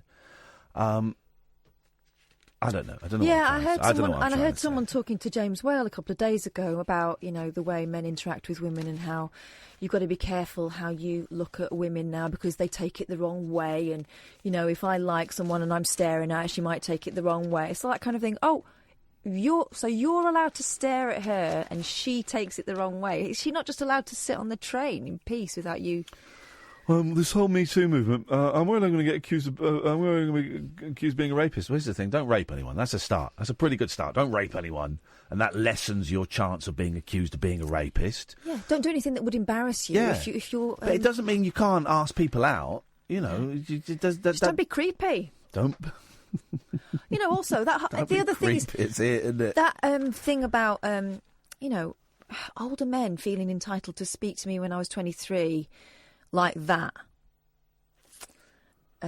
is kind of part of the same thing, isn't it? Of this whole because John Ronson talking about how it's kind of either stepdaughters, or the the young things, the cheerleader thing, and then it goes straight to MILF, and there's no woman in between who's kind of in charge of herself. So you're either someone's daughter, some sort of young ingenue, or what was the phrase he said that the most searched word for porn is step. Yeah.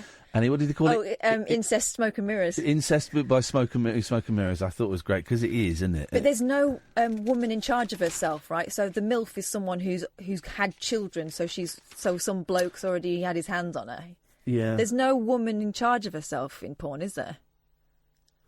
Category. If you can think of it, you can find it. Stepmom, yeah. Man alive. Anyway, so yeah, don't be a dick. I'm really furious for that kid that I was, and I won't have it, now. So that's why you've now got two young girls as well. Exactly. We've got to hit this news. Sorry, because it's in red. That means I've got to hit it live. If I had to hit it live, have I not got to? Is it pre-recorded? Because I thought it's been live all week. Are you sure? Go on, anyway, then. Sorry. Go on. No, so what are you going to say? Go on, we've got time. Now if I ever, there's been stuff in the past where someone, in other places that I've worked in or in other worlds that I've been in, where a younger person has felt like under pressure that way, and I'll always stick up for them and always make sure that they know that it's not their fault. Because I remember what that felt like. You're a good person, Catherine Boyle. You're a good person, and what happened to you is outrageous. And yeah, it was. Yeah, it was. We'll take calls straight to air again in a bit. 034. I'll give you the number. Don't give us a call now because no one's going to answer it for the next few minutes. This is Talk Radio. Talk Radio.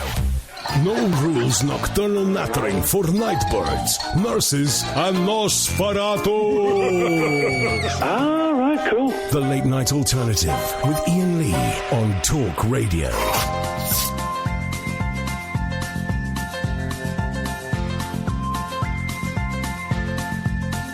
There's a voice that keeps on calling me down the road. It's where I'll always be. Every stop I make a new friend. Can't stay for long, just turn around and I'm gone again. Maybe tomorrow I'll wanna settle down. Until tomorrow I'll just keep moving on down this road that never seems to end.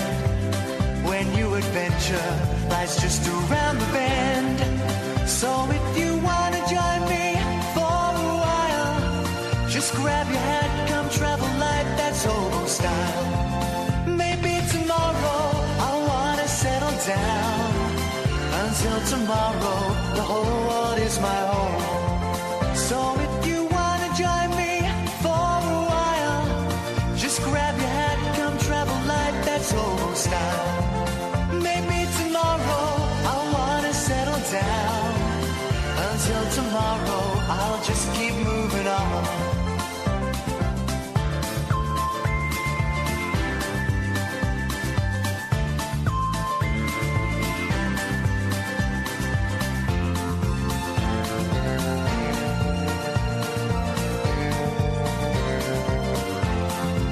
Maybe tomorrow I'll wanna settle down.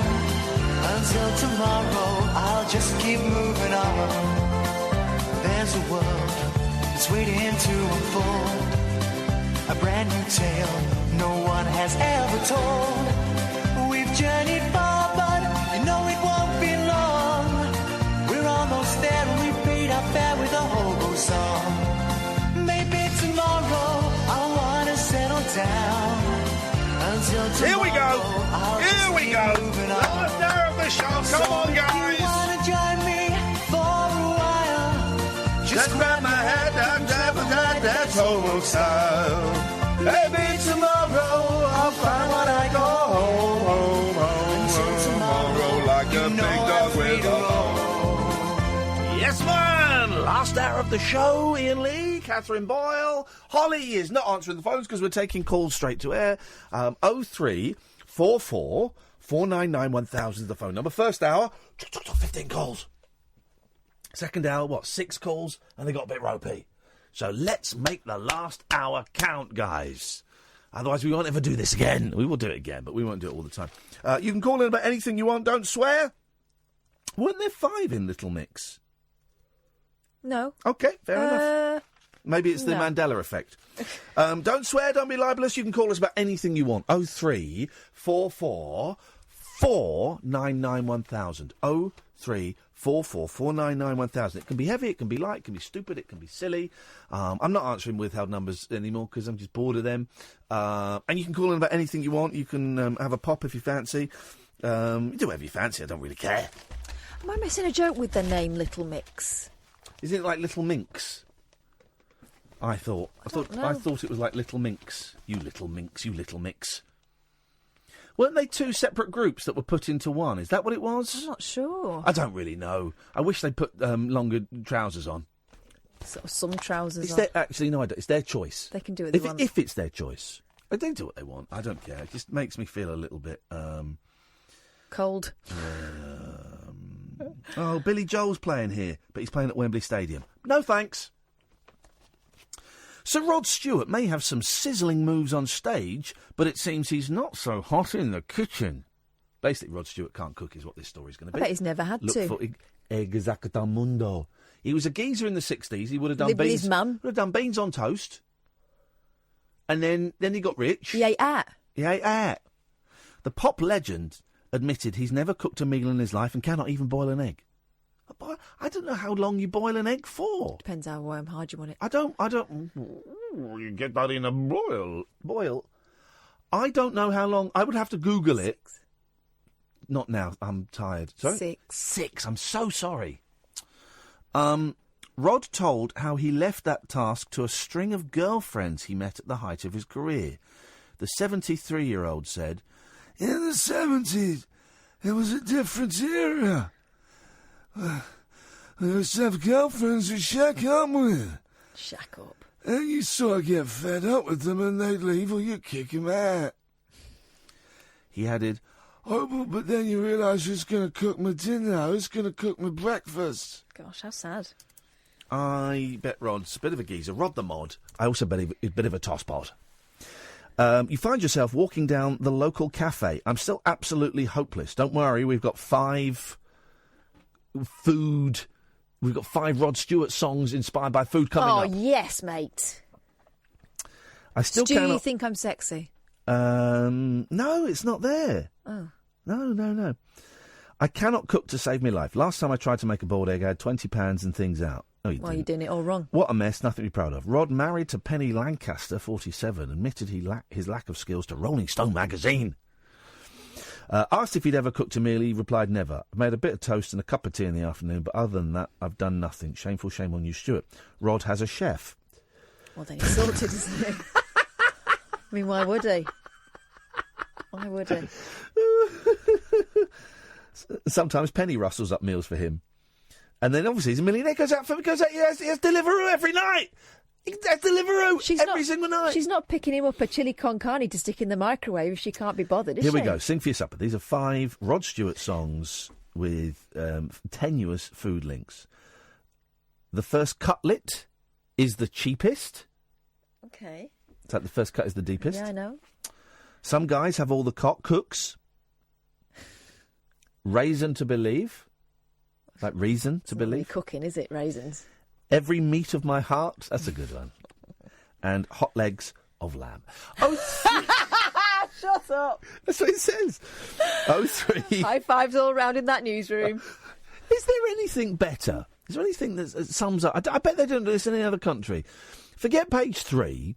Forget all of that. Is there anything that sums up British newspapers more, apart from, phone hacking and stuff like that, the dodgy stuff, the humour of the British newspapers more than the top 5 songs that are linked loosely to the story? Puns. They're the best, aren't they? 0344 499 1000. I feel we may have shot our bolt in terms of call straight away because no one's calling in now, and that's fine. So if you don't want to call in, it's absolutely fine. It's Friday night, it's cold, and I'm using that hottie you got me tonight. Have the hottie. Good for you. Oh, that's a great hottie. Might get mine out. No, not in here. It's a great hottie. The thing is, here's the thing, dear listener. This is my luxury lifestyle. My bed is so big, I lost the hot water bottle in the bed the other day. In the bed, I couldn't find it. Brilliant. What a privileged position to be in. What we have to do with you is what we used to do with my children when they were in cots. Oh, yeah, go on. Right? And after your first child has had one favourite dummy. Yeah. And when they spit that dummy, everyone knows about it because the baby's awake and just cry.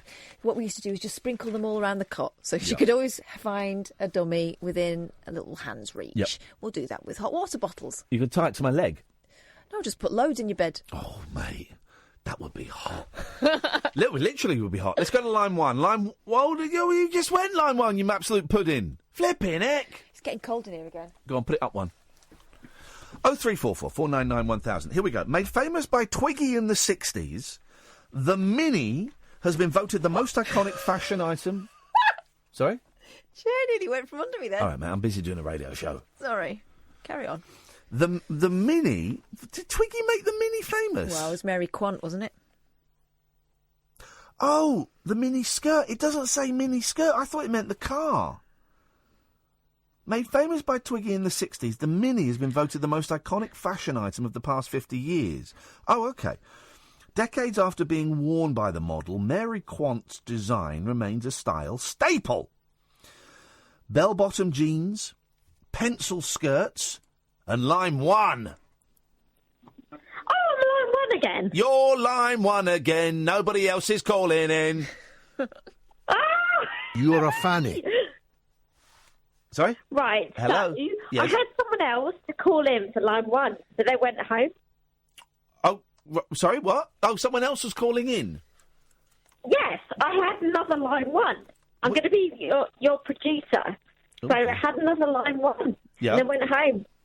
What when It's you just called me in now. when you called in like 25 seconds ago?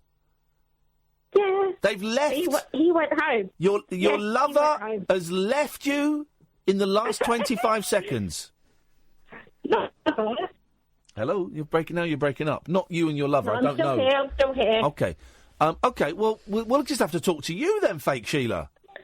Oh, it's just me, fake Sheila. Yes. Oh gosh, you still know me as fake Sheila. I still know you. Yes.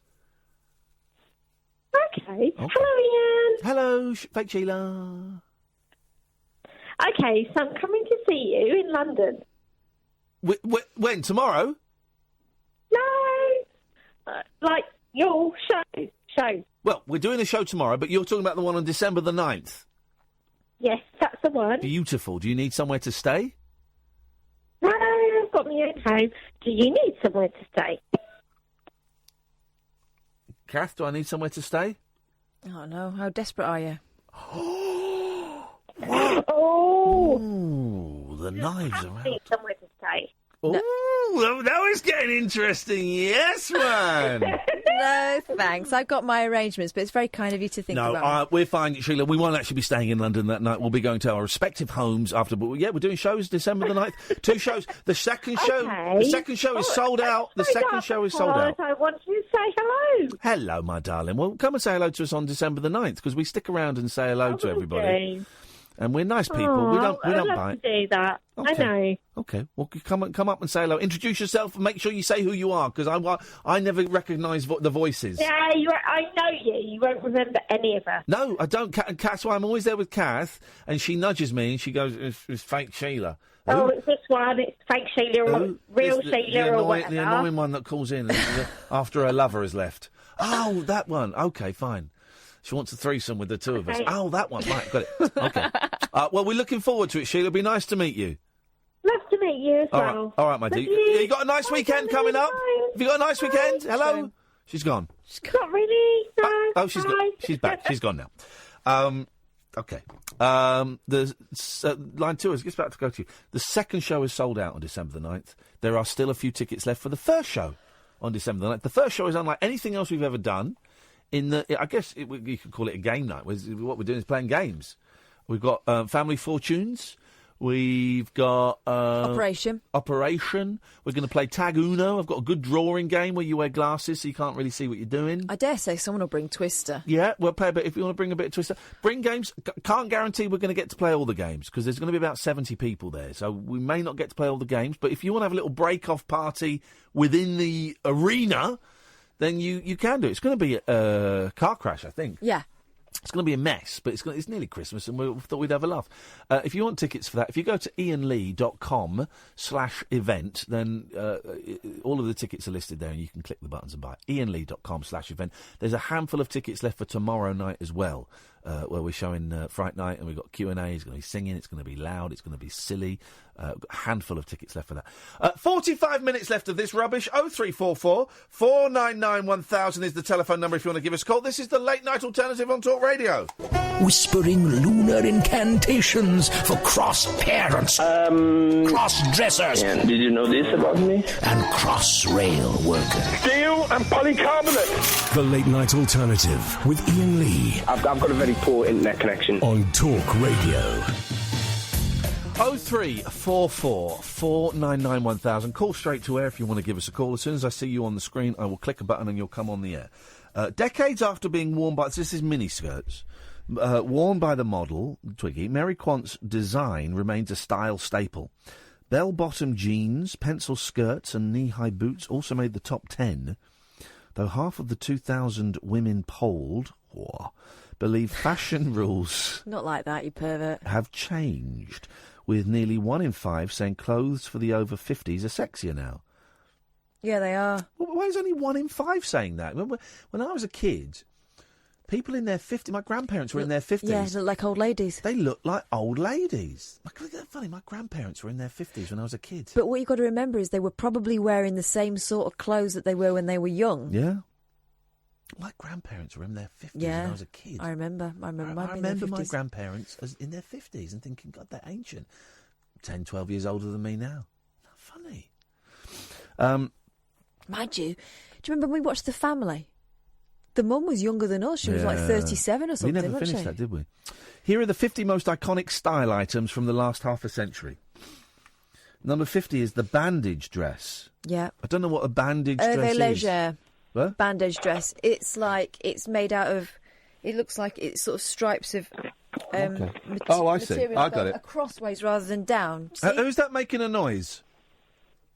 It's Adam, sorry. That's all right, Adam. No, good, don't worry, mate. You're on the radio. What have you got for us? No, I just thought I'd ring in and say hello and see how everybody is. I'm on my break at work, so... I'm all right. I'm kind of pretty much over this cold, but I'm still quite snotty. I'm blowing my nose a bit. But I'm all right. I've got my sister and her husband and my niece and nephew staying this weekend, or they're going tomorrow. But I'm going to get up nice and early tomorrow. We're going to go out for some breakfast somewhere. They went to like a haunted, underground, like sort of scary place tonight, Adam, and they had to leave because my niece got too scared by it. Yeah, but they had one of these things where they had someone chasing round after them. I can't do with that either. No, but I'm glad that they went and wasted their money because I was going to take my boys, but my boys would have been way too frightened, Adam. So they've saved me a few quid by doing that. What's your weekend looking like, Ads? I've got my kids this weekend, so it's looking good, to be fair. Oh, beautiful. Got anything planned, or you just going to sit in and soak them up? I'm going to take them geocaching. Are you really? Yeah. Have you done it before? No, I heard about it on here, so I thought I'd do it a whirl week. Hey, mate, Adam, that makes me so happy, man. Thank you. I took mine for the first time last weekend, and they didn't like the idea of it because, like their mother, they would rather slob about the house in their pyjamas all day. But when I got them out of the house and we found the first one, they were hooked. They were hooked. The second one we didn't find, but they were still cool about it. The third one we found, it was victory. How old are they, Adam? My daughter's 7 and my son's 5. Oh, mate, the 5 might struggle a little bit, but your 7-year-old will love it. I think the 5 will get into it. Just see how you get on with them. Have you downloaded the app? I've been looking at them. There's loads of different ones on. I'll tell you the one I've decided which one to do, yeah. I'm going to describe the one I've got, right, and Mine's it's free. Yeah, mine's green, that one. Yes. Right, the one I've got, it just says geocaching underneath it, right? It's a green square, and within that green square are 4 white squares there's a picture of a green flag, a green circle, and a green person celebrating, right? And it's just called geocaching. It's one of those ones where you can pay once you're in it, but you don't need to, right? It does everything you need for free. I get that because you've got to register and just put your email address and put your name in and stuff like that. But, I hope you have a good weekend with it, man. My boys love it. They talk about it all the time.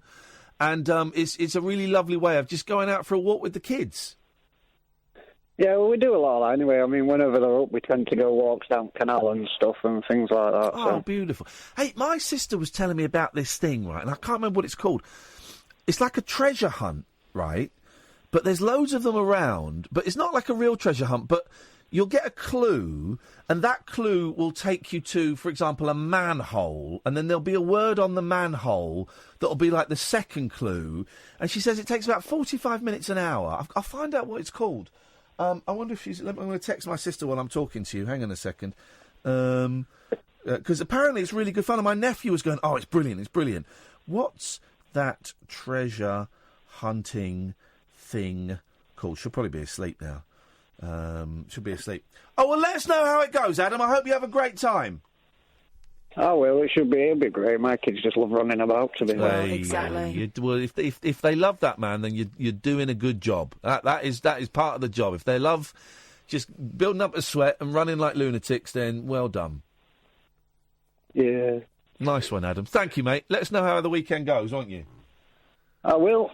Cheers, mate. Tutty bye. Bye-bye. What a nice man. Yeah. And I get it, man. I get the joy of if you're a single, if you're divorced or separated or whatever, dad or mum, and you're getting the kids for a weekend. I get that excitement of it, man. I'm on your side. It's a thrill. And the thing I'm learning, I've only had it for 3 weeks now, 3 times.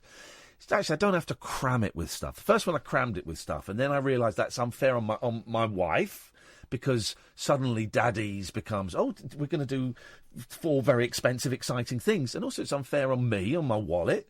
It's unfair on the kids, you know. So now we're getting into the thing, if they come over for a weekend, we kind of have one big thing planned, like we go to the pictures, or we'll go out to a museum, or we'll go out to a place. And the rest of it is maybe we'll get a DVD, we'll cook something, we'll make some cakes, we'll go and do a bit of geocaching. Yeah. It's kind of small, cheaper, freer stuff. You're trying to find the new normal, Trying to right? make it normal. Rather than it being a special occasion. Yeah, so what I would do, what would be a nice weekend if we live together? We'll make some cakes and then we'll go and do a bit of colouring. And The thing is, you always did do things when you lived there. Yeah, exactly. Good evening, line 2, you're on the wireless.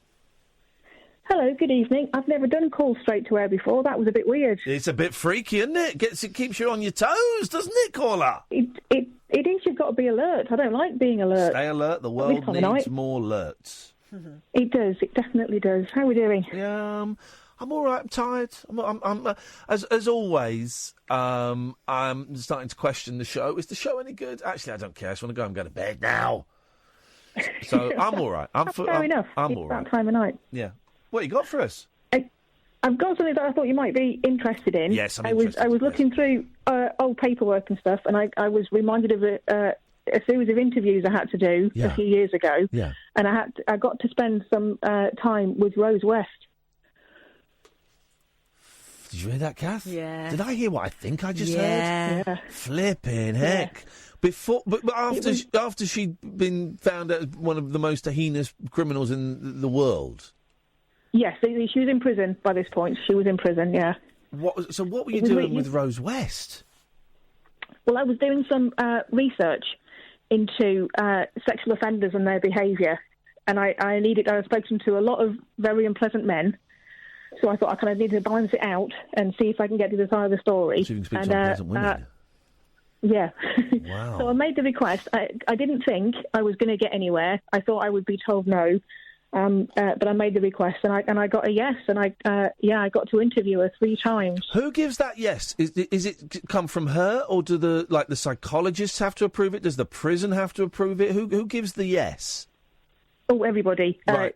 She had to approve, her solicitor, the prison, all different kinds of people. And why would she say yes? Is it because it's so boring in prison that it's something to do? Is it a chance for her to redeem herself? Why would she say yes? Well, that kind of confused me to start with a bit as well, because I was convinced she was going to say no, but then when she did say yes, I thought, oh, what's going on? Have I missed something? Yeah. And I think she misunderstood what I was doing. Okay. And I think she thought I was writing a book about her, and she was still trying to pitch, I'm innocent. It was all Fred. I didn't do anything. Oh. So it was like she was trying to convince me that she was innocent and that she shouldn't be in prison, kind of thing. Wow. Yeah. And of course, if anyone who knows anything about that story knows that she was far from innocent. It was driven. I don't know if you'd agree with this. Driven by Fred West, but she was certainly sat up in the front seat reading the map. Oh yeah, absolutely. I mean, she was an abuser before she met him. It was a perfect storm. Those two getting together. There was. Is there any truth that he got significantly worse after he got like a smack on the head when he was young? There's an argument that he got brain damage that kind of removed his inhibitions. His frontal the front part of the brain is where things like inhibitions and impulse control and stuff like that happens, and he experienced a couple of serious concussions when he was younger, and his behaviour got an awful lot more violent after that. He lost all his impulse control. So, listen, I've never been in a prison. I've certainly never met a serial killer and a serial child rapist. So what is it like? How does describe it? You rock up for the first day, and I'm assuming you're checked and you're searched and all of that stuff, and then you walk into a room and there's Rose West. And she's sitting there in front of you, It was... Well, at that point, I hadn't spent an awful lot of time in that environment, but I work quite a lot in prisons now, so I've got used to it a little bit. Yeah. But at that point, you kind of, in that environment, you can't... because, what was I, 27, 28, something like that, sort of trying really hard to come across as calm and nonchalant. Of course. Absolutely papping myself. Yeah, and trying not to let it show, but it clearly was. And, when you get... the nerves come out in the voice and stuff like that. You're trying to come across as calm and confident, but I knew I wasn't carrying it off. It was a little strange. And you would know as well that the incredibly horrific situations she would have been in. She would have been in front of and in control of many young women that were nervous. I imagine that she kind of feeds off of that energy. She's used to controlling those situations. Definitely. She looks like, when she was in court and all those pictures were coming out at the time, she looks like harmless old granny type person, but she's really, really not. And there's definitely an aura around her. She's intimidating. I think that's now she's getting older. She's experiencing a few issues in prison now. But, when she first went in, I think she was probably a very intimidating presence for everybody else that was there. What was the first question you asked her? Well, I asked her, because I wanted to kind of go in gently, and I asked her about when she met Fred.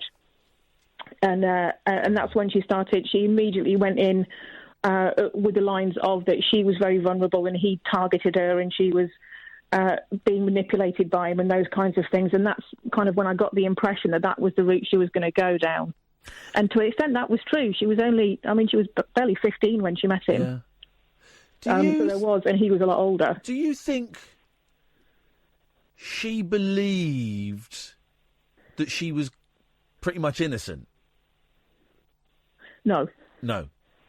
No. It was definitely, the vibe that was coming out, even when she was explaining that she was, at one point she was even trying to say she didn't know anything about it. He was offending and she knew nothing about it, which was obvious nonsense from all the evidence. Yeah. So then when she realised that wasn't flying, she kind of changed it to that she was manipulated and controlled and that kind of stuff. But it was definitely, when it was coming across, it was that manipulative part of her. She was obviously being manipulative. And the more she realised that I wasn't buying it, the less willing she was to talk to me. Did you get on with her? Yeah. I kind of, there was an extent where I was pretending to. Yeah, and Kath and I will both have interviewed people that we despise. Obviously not to that level, but you kind of, you know what they need to hear. You know what they need to hear. It's a brilliant way of putting it. Yeah, there was an awful lot of that because I was very aware of. She had control of the conversation. If at any point she wanted to stop the conversation, it was done. And I wanted to not lose the opportunity. So there was a little bit of pandering, and I was trying to be nice and trying to let all of that different kind of stuff. Yeah. But in terms of relating to any kind of personal level, no, I don't think it's possible for anybody to do that. And I think the only person she related to was Fred. How did? Let's get. Can I? You may not know the answer to this. I feel like I'm going to ask a dark question. How did she feel? Did you ask her, or did she say how she felt when? Because they were supposed to be so much in love, and they were this loving couple, and then of course Fred killed himself. Did she say how she felt about that? I kind of got the impression that she thought it was a bit of a cop-out. Because she was fully expecting him to take the blame, which he did, but he did in a suicide note. So rather than stand in court and tell everybody it was all me and it wasn't Rose, he did that in a suicide note instead. Yeah. So I think she was, because she was kind of, at the beginning of the trial, she was kind of waiting for him to acknowledge that he was responsible for everything, and that she was fully expecting, until she was found guilty, she was fully expecting to walk away because he'd taken the blame. So I think it was a bit of a shock to her when she didn't walk away from it. So to one extent, he did what she was expecting him to do in taking the blame for everything, but she wasn't expecting him to kill himself like that. And how do you cleanse yourself, physically and mentally and spiritually after, probing inside one of the most horrific minds that's ever existed? Because we read a book about it, and that was enough for us. But you're actually speaking to the person responsible. Yeah. I think in that situation it was easier because she wasn't accepting, or she wasn't acknowledging that she'd done anything wrong. Right. At one point, she even described herself as a good mother. That's what she said to me. I nearly swore then. Yeah, she's... No. When she said it, she did a couple of times say, I was such a good mother to those kids, and she was referring to the children that weren't hers because she raised a couple of Fred's children, and she thought that made her a very good mother. Well, the conditions those poor kids were living in, and the things they were being subjected to, flipping heck, how she could say that with a straight face, absolutely. Yeah. I suppose that's part of the personality that allows that to happen. And especially knowing that, because if you remember that Rose committed her first murder on her own, Fred was in prison. When she was 17, she killed one of Fred's stepdaughters. That was her first crime. And then when he came out of prison, he covered up for her. She was 17 when she did that. Gosh. So after that, to then describe herself as a good mother, that takes some stones, doesn't it? Well, it kind of... We were talking earlier on about cognitive dissonance, right? So she must know that that's not true. But then by admitting that that's not true, she'd have to take a serious look at her own behaviour. And so she pushes... the path of least resistance. She pushes the thing out that she does, and it's just so she can live with herself, I guess. Yeah, there's got to be a part of that. It kind of came across as a mantra that she'd sort of repeated in her own head to try and convince herself that she's done nothing wrong. Yeah. Whereas she knows when she's saying it out loud, she knows that all the evidence and everybody knows that that's not the case, and nobody believes her when she says it. But she thinks if she repeats it often enough and repeats the mantra often enough, that she can believe it and other people will start believing it. But it's never going to happen. There's too much information out there. I have to say, Annie, thank you so much for sharing this. This is exactly the kind of thing I'd want to listen to. That 25 minutes to 1 on a Friday night on a late night phoning show. A little dark, isn't it? It is dark, but It's fascinating, and it's a pretty much unique experience. Can I ask you a question? Of course you can. Do you believe in evil? Do you believe that if some people are just evil? I know it's a tough word to pin down. Yeah. I wouldn't use the word evil. People are bad, and people make bad choices and do bad things. I think the word evil has got different connotations to it. And it almost becomes something a little bit otherworldly and something almost that they've got no control over. That's it. I think calling somebody evil takes away control. Yeah, it feels like a cop-out, doesn't it? A bit, yeah.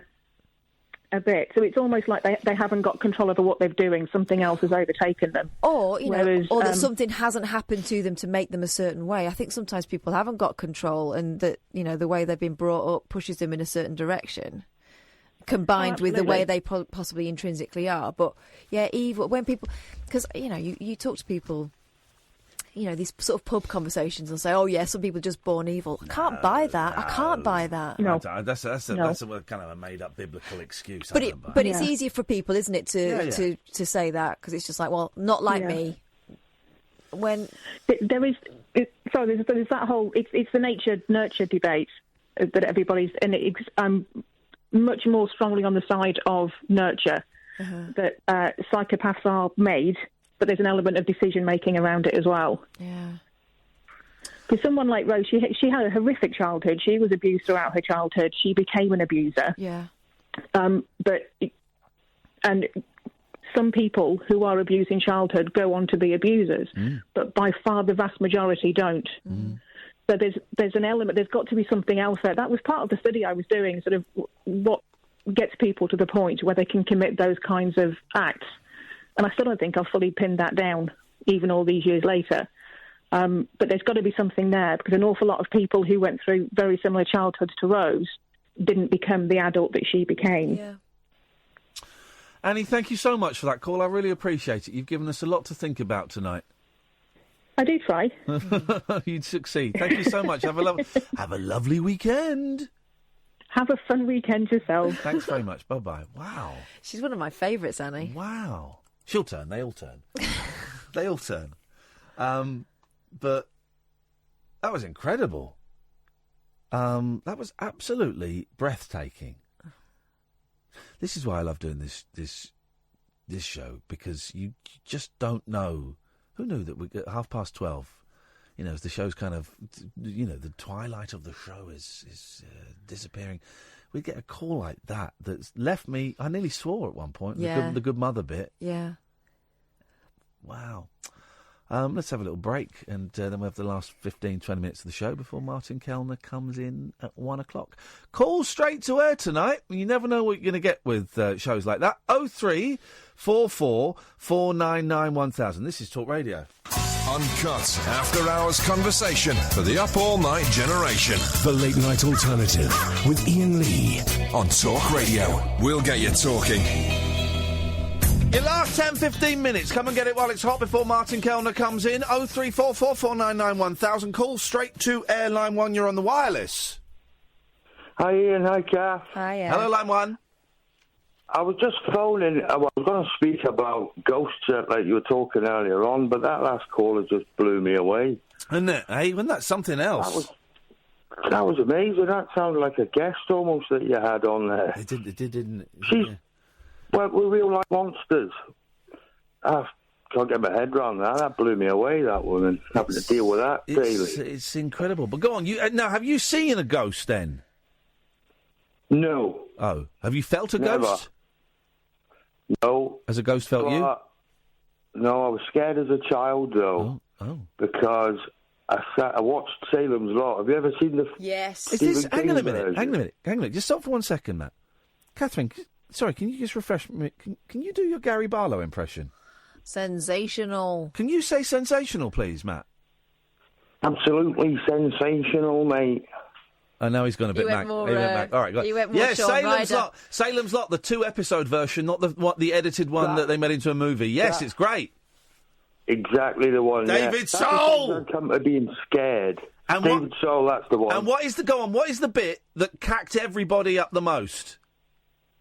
It's the bit when the vampire flies up to the window. The scratching on the window. Yes, man. No, it was the master when he appeared in the prison cell. The master. For the first time. Some film. When he had that was frightening. Yes, man, that was terrible. If no one's ever seen a ghost and they want to get scared, watch that film. Well, I don't know if Salem's Lot would stand the test of time. I wonder if an audience in 2018 would be terrified by it anymore.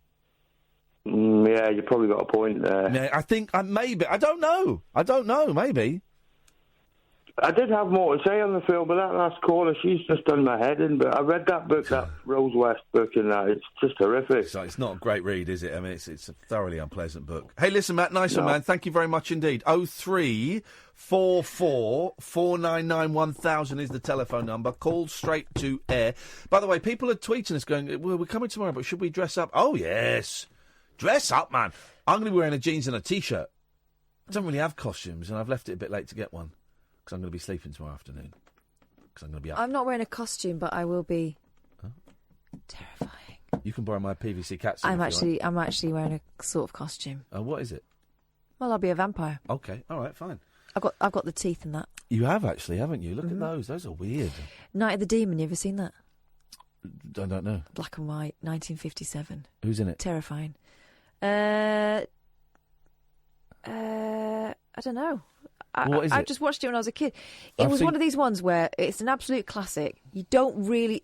Is it? Are you talking about Night of the Hunter? No, Night of the Demon. Is it the one with Robert Mitchum in? No. Because that's I know Night the of... Night of the Hunter, and that's also terrifying, but that's not horror, that's more of a thriller. Rolling. Yes, a great film. Rolling. I saw that in the pictures, that. Not when it came out. My granddad used to look like Robert Mitchum. Night of the Demon, go on. I don't know that one. Okay, so it's starring Dana Andrews, Peggy Cummins, and Niall McGuinness. Okay. You don't really see anything. You don't really see anything all the way through it, but it's terrifying. Yeah. And then at the end, they kind of like have the demon, and it's a bit silly. But spoiler alert. You know, in Kate Bush. Do I know in Kate Bush? Kate Bush's song. I think it's The Hound of Love. Is it? I don't really know Kate Bush Coming songs. Through the Trees. That bit. No. Anyway, I that's don't really from there. know Kate Bush songs. I don't actually like Kate Bush that much. I like her in the Babushka video. But In England, Professor Harrington begs his rival, Dr. Julian Carswell, to rescind the curse he inflicted on Harrington. Yes. In return, Harrington will cease his investigation into Carswell's satanic cult. Yeah. After learning that a parchment he gave Harrington has been destroyed, Carswell ushers him out and promises to do what he can. As Harrington arrives home, relieved, a gigantic demon materialises. Harrington tries to escape it to his car but crashes into power lines. The authorities declare electrocution as cause of death despite the dismemberment of the body. And that's how it begins. I tell you what I used to like when I was a kid and we first got a video recorder, that Channel 4 would show loads of those old RKO and Universal black and white monster movies. So you get Frankenstein, Curse of Frankenstein, Bride of Frankenstein, Dracula Rises from the Grave, all of these things. And the great films. I remember one where it starts off, there's like a travelling circus and they've got Dracula's skeleton, but it's got a stake through it. You've seen Is that Blood of Dracula? I don't know what it's called. And it's like, this is Dracula. And someone pulls the stake out and then Dracula comes alive again. I used to love all of that stuff. I used to like the Christopher Lee's one. Yeah.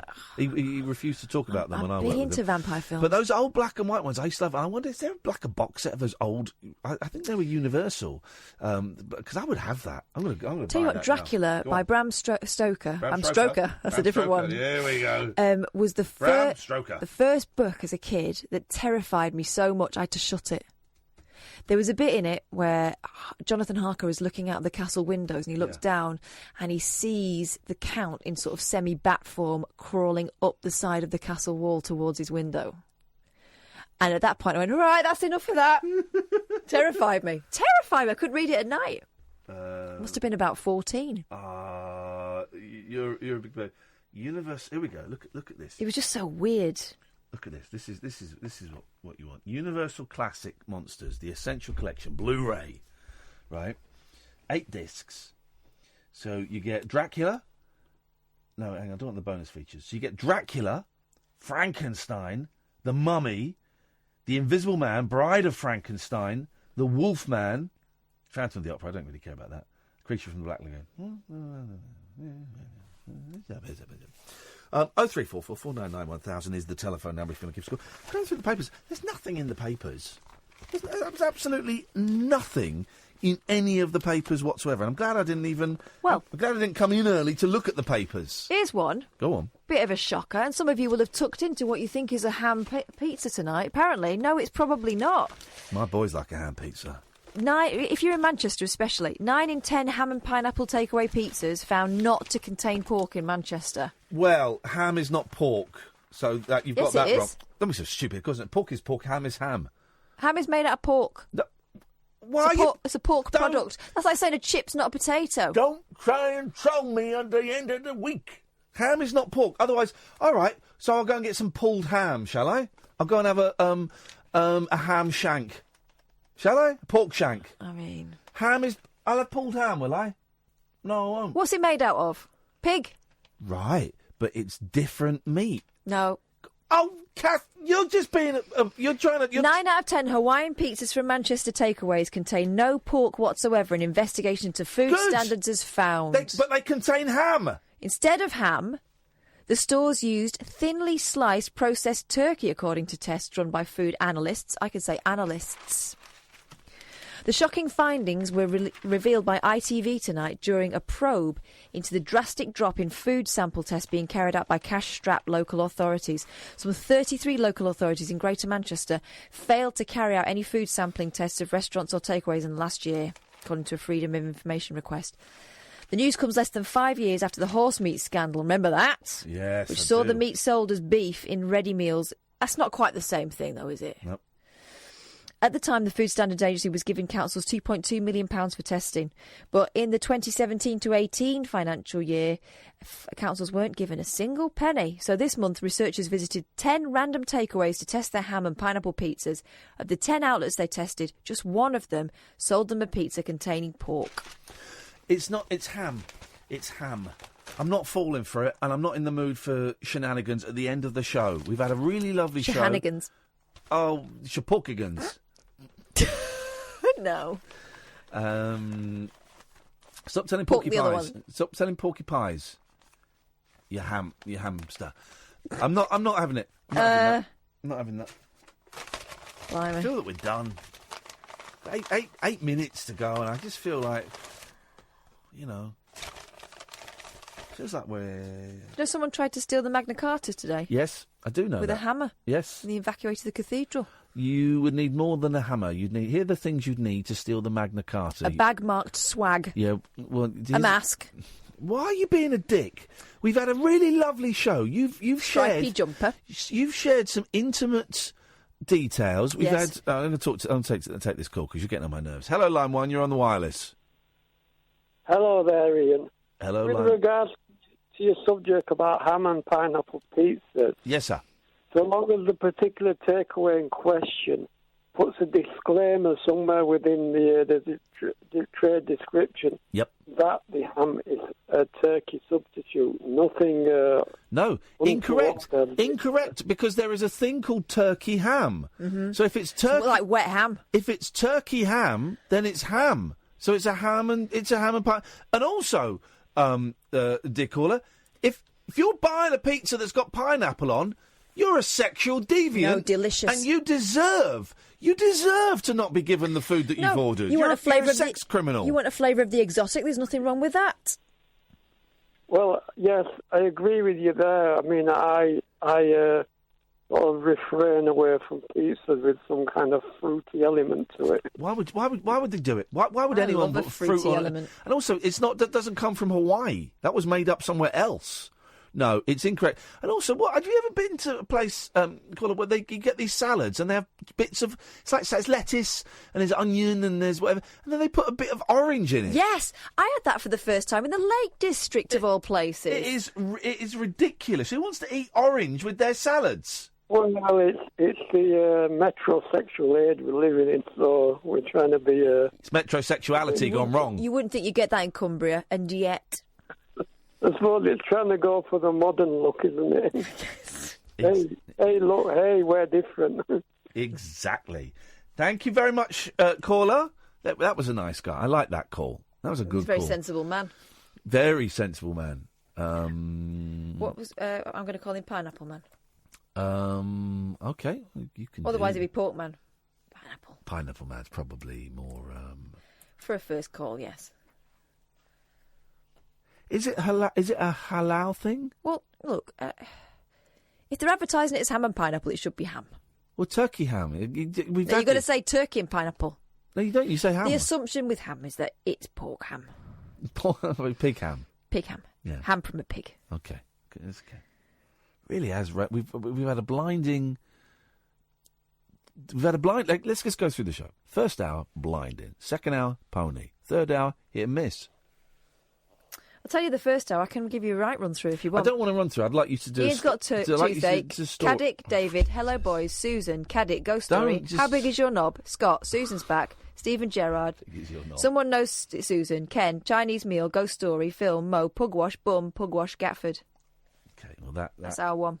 That is the show. Have you got a news story you can do, please? Yes. Okay, here we go. This is content. This is what we want. This is content. A third of Brits are self-confessed night owls, according to a study. Oh, that's you, dear listener. You're a night owl. Researchers who explored the sleeping habits of 2,000 UK adults.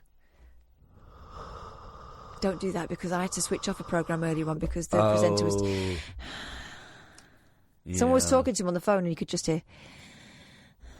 I could have... Well, we won't do it now because it's the end of the show. Maybe next week I'll tell you about how I... Well, no, I guess you could say I hid from another presenter here today, just because I didn't really fancy a confrontation. It wasn't because I was scared. I just saw him in the office, and I went... Gave him a swerve. And I was with the boss's boss, and I went, do you know what, not today. And he went, come, let's go and have a chat downstairs about something. So we went and had a chat, and then I saw him again later on, and I just thought... And then he saw me, I saw him, and he saw me. I walked past him, he didn't say anything to me, I didn't say anything to him. And then I saw him a bit later on, and I thought, do you know what? I don't want to, because it was Matthew, right? I don't want to, because he'll do. He'll either ignore me, which he did. We both ignored each other as we walked past each other in that tiny office, or he'll do "Hello, Ian, it's good to see you," and I'm not in the mood to do a fake thing. No, there's something that needs to be said before that. Sorry. Yeah. So it looks like he ain't. No, I'm not in the mood to play that game. I wish him the best of luck with the show. I totally wish him the best of luck. And listen, anyone who can get a break and get a paid gig in this business, hats off to them. I think he's a great signing for the station. Genuinely, I think he's a great signing for the station, and I hope he'll bring us lots of new listeners. We need them. But personally, I'm not a fan. I'm not a fan of the man. Sorry, you were saying. Researchers who explored the sleeping habits of 2,000 UK adults found this proportion of the population function better late at night than they do first thing in the morning. So that's a third. Okay. Common traits of night owls include being massive perverts. No, include having to set... Come on! Do it properly or not do it at all! Include having to set multiple alarms in the morning to get them up. No, that's not true. Drinking coffee in the evening, and happily... You're not a night owl if it's that much hard work. No, exactly. A night owl is like it's a joy. We're night owls because this is a joy. We're working late at night. Martin Kellner's a night owl because he's got a big tax bill he's got to pay. This is a joy. But but I can get up early. Oh. I was up at 10 to 9 this morning. I can, but I'd rather not. I knew I had guests. I knew I had visitors. I thought, well, I'm going to be the bigger man. I'm going to get up. I'm going to go and entertain them, and I did. Even though I've got a toothache. Ah. Yeah. In contrast, 33% consider themselves to be morning people. Well, those people weirdos. I don't like those guys. Bright and breezy from the moment they wake. So annoying. Yeah. Not relying on an alarm to wake them. Kids is what they are. Going to the gym before work and feeling more productive in the morning are typical signs that you are a weirdo. Yeah. However, the remaining 1 in 3 claim they're neither an early bird or a night owl. So they're an afternoon dolly. Listen, we're done. We're out of here. This is it. The show is done. Catherine, thank you very much. Holly, thank you very much. What time do you call this? I'm sorry. You've been asleep. Sorry, my apologies. Did you have a look? Good for you, man. Well done. Just to say, dear listener, don't forget that we lose an hour's sleep this weekend. The clocks go forwards. And people are trolling me on Twitter and saying, no, don't go back. All right, you put your clocks back and let's just see who's on time for work next week, OK? It won't be you losers. It'll be me. If you come in tomorrow night, there are 6 more tickets left for tomorrow night. IanLee.com/event. If you want to get a piece of that action, feel free to dress up. There will have a couple of prizes for people, and it'll be nice to see you, and we will say hello and stuff like that. Martin Kellner is shuffling papers. You haven't got time. I know. Give us a word. Wildcats. Now, is that 2 words? Or is it... No, it's one word. Wildcats. One word. He's staying by that. I'm going to Google it, and if it's 2 words, you're in trouble. Martin Kellner is up next. Thank you.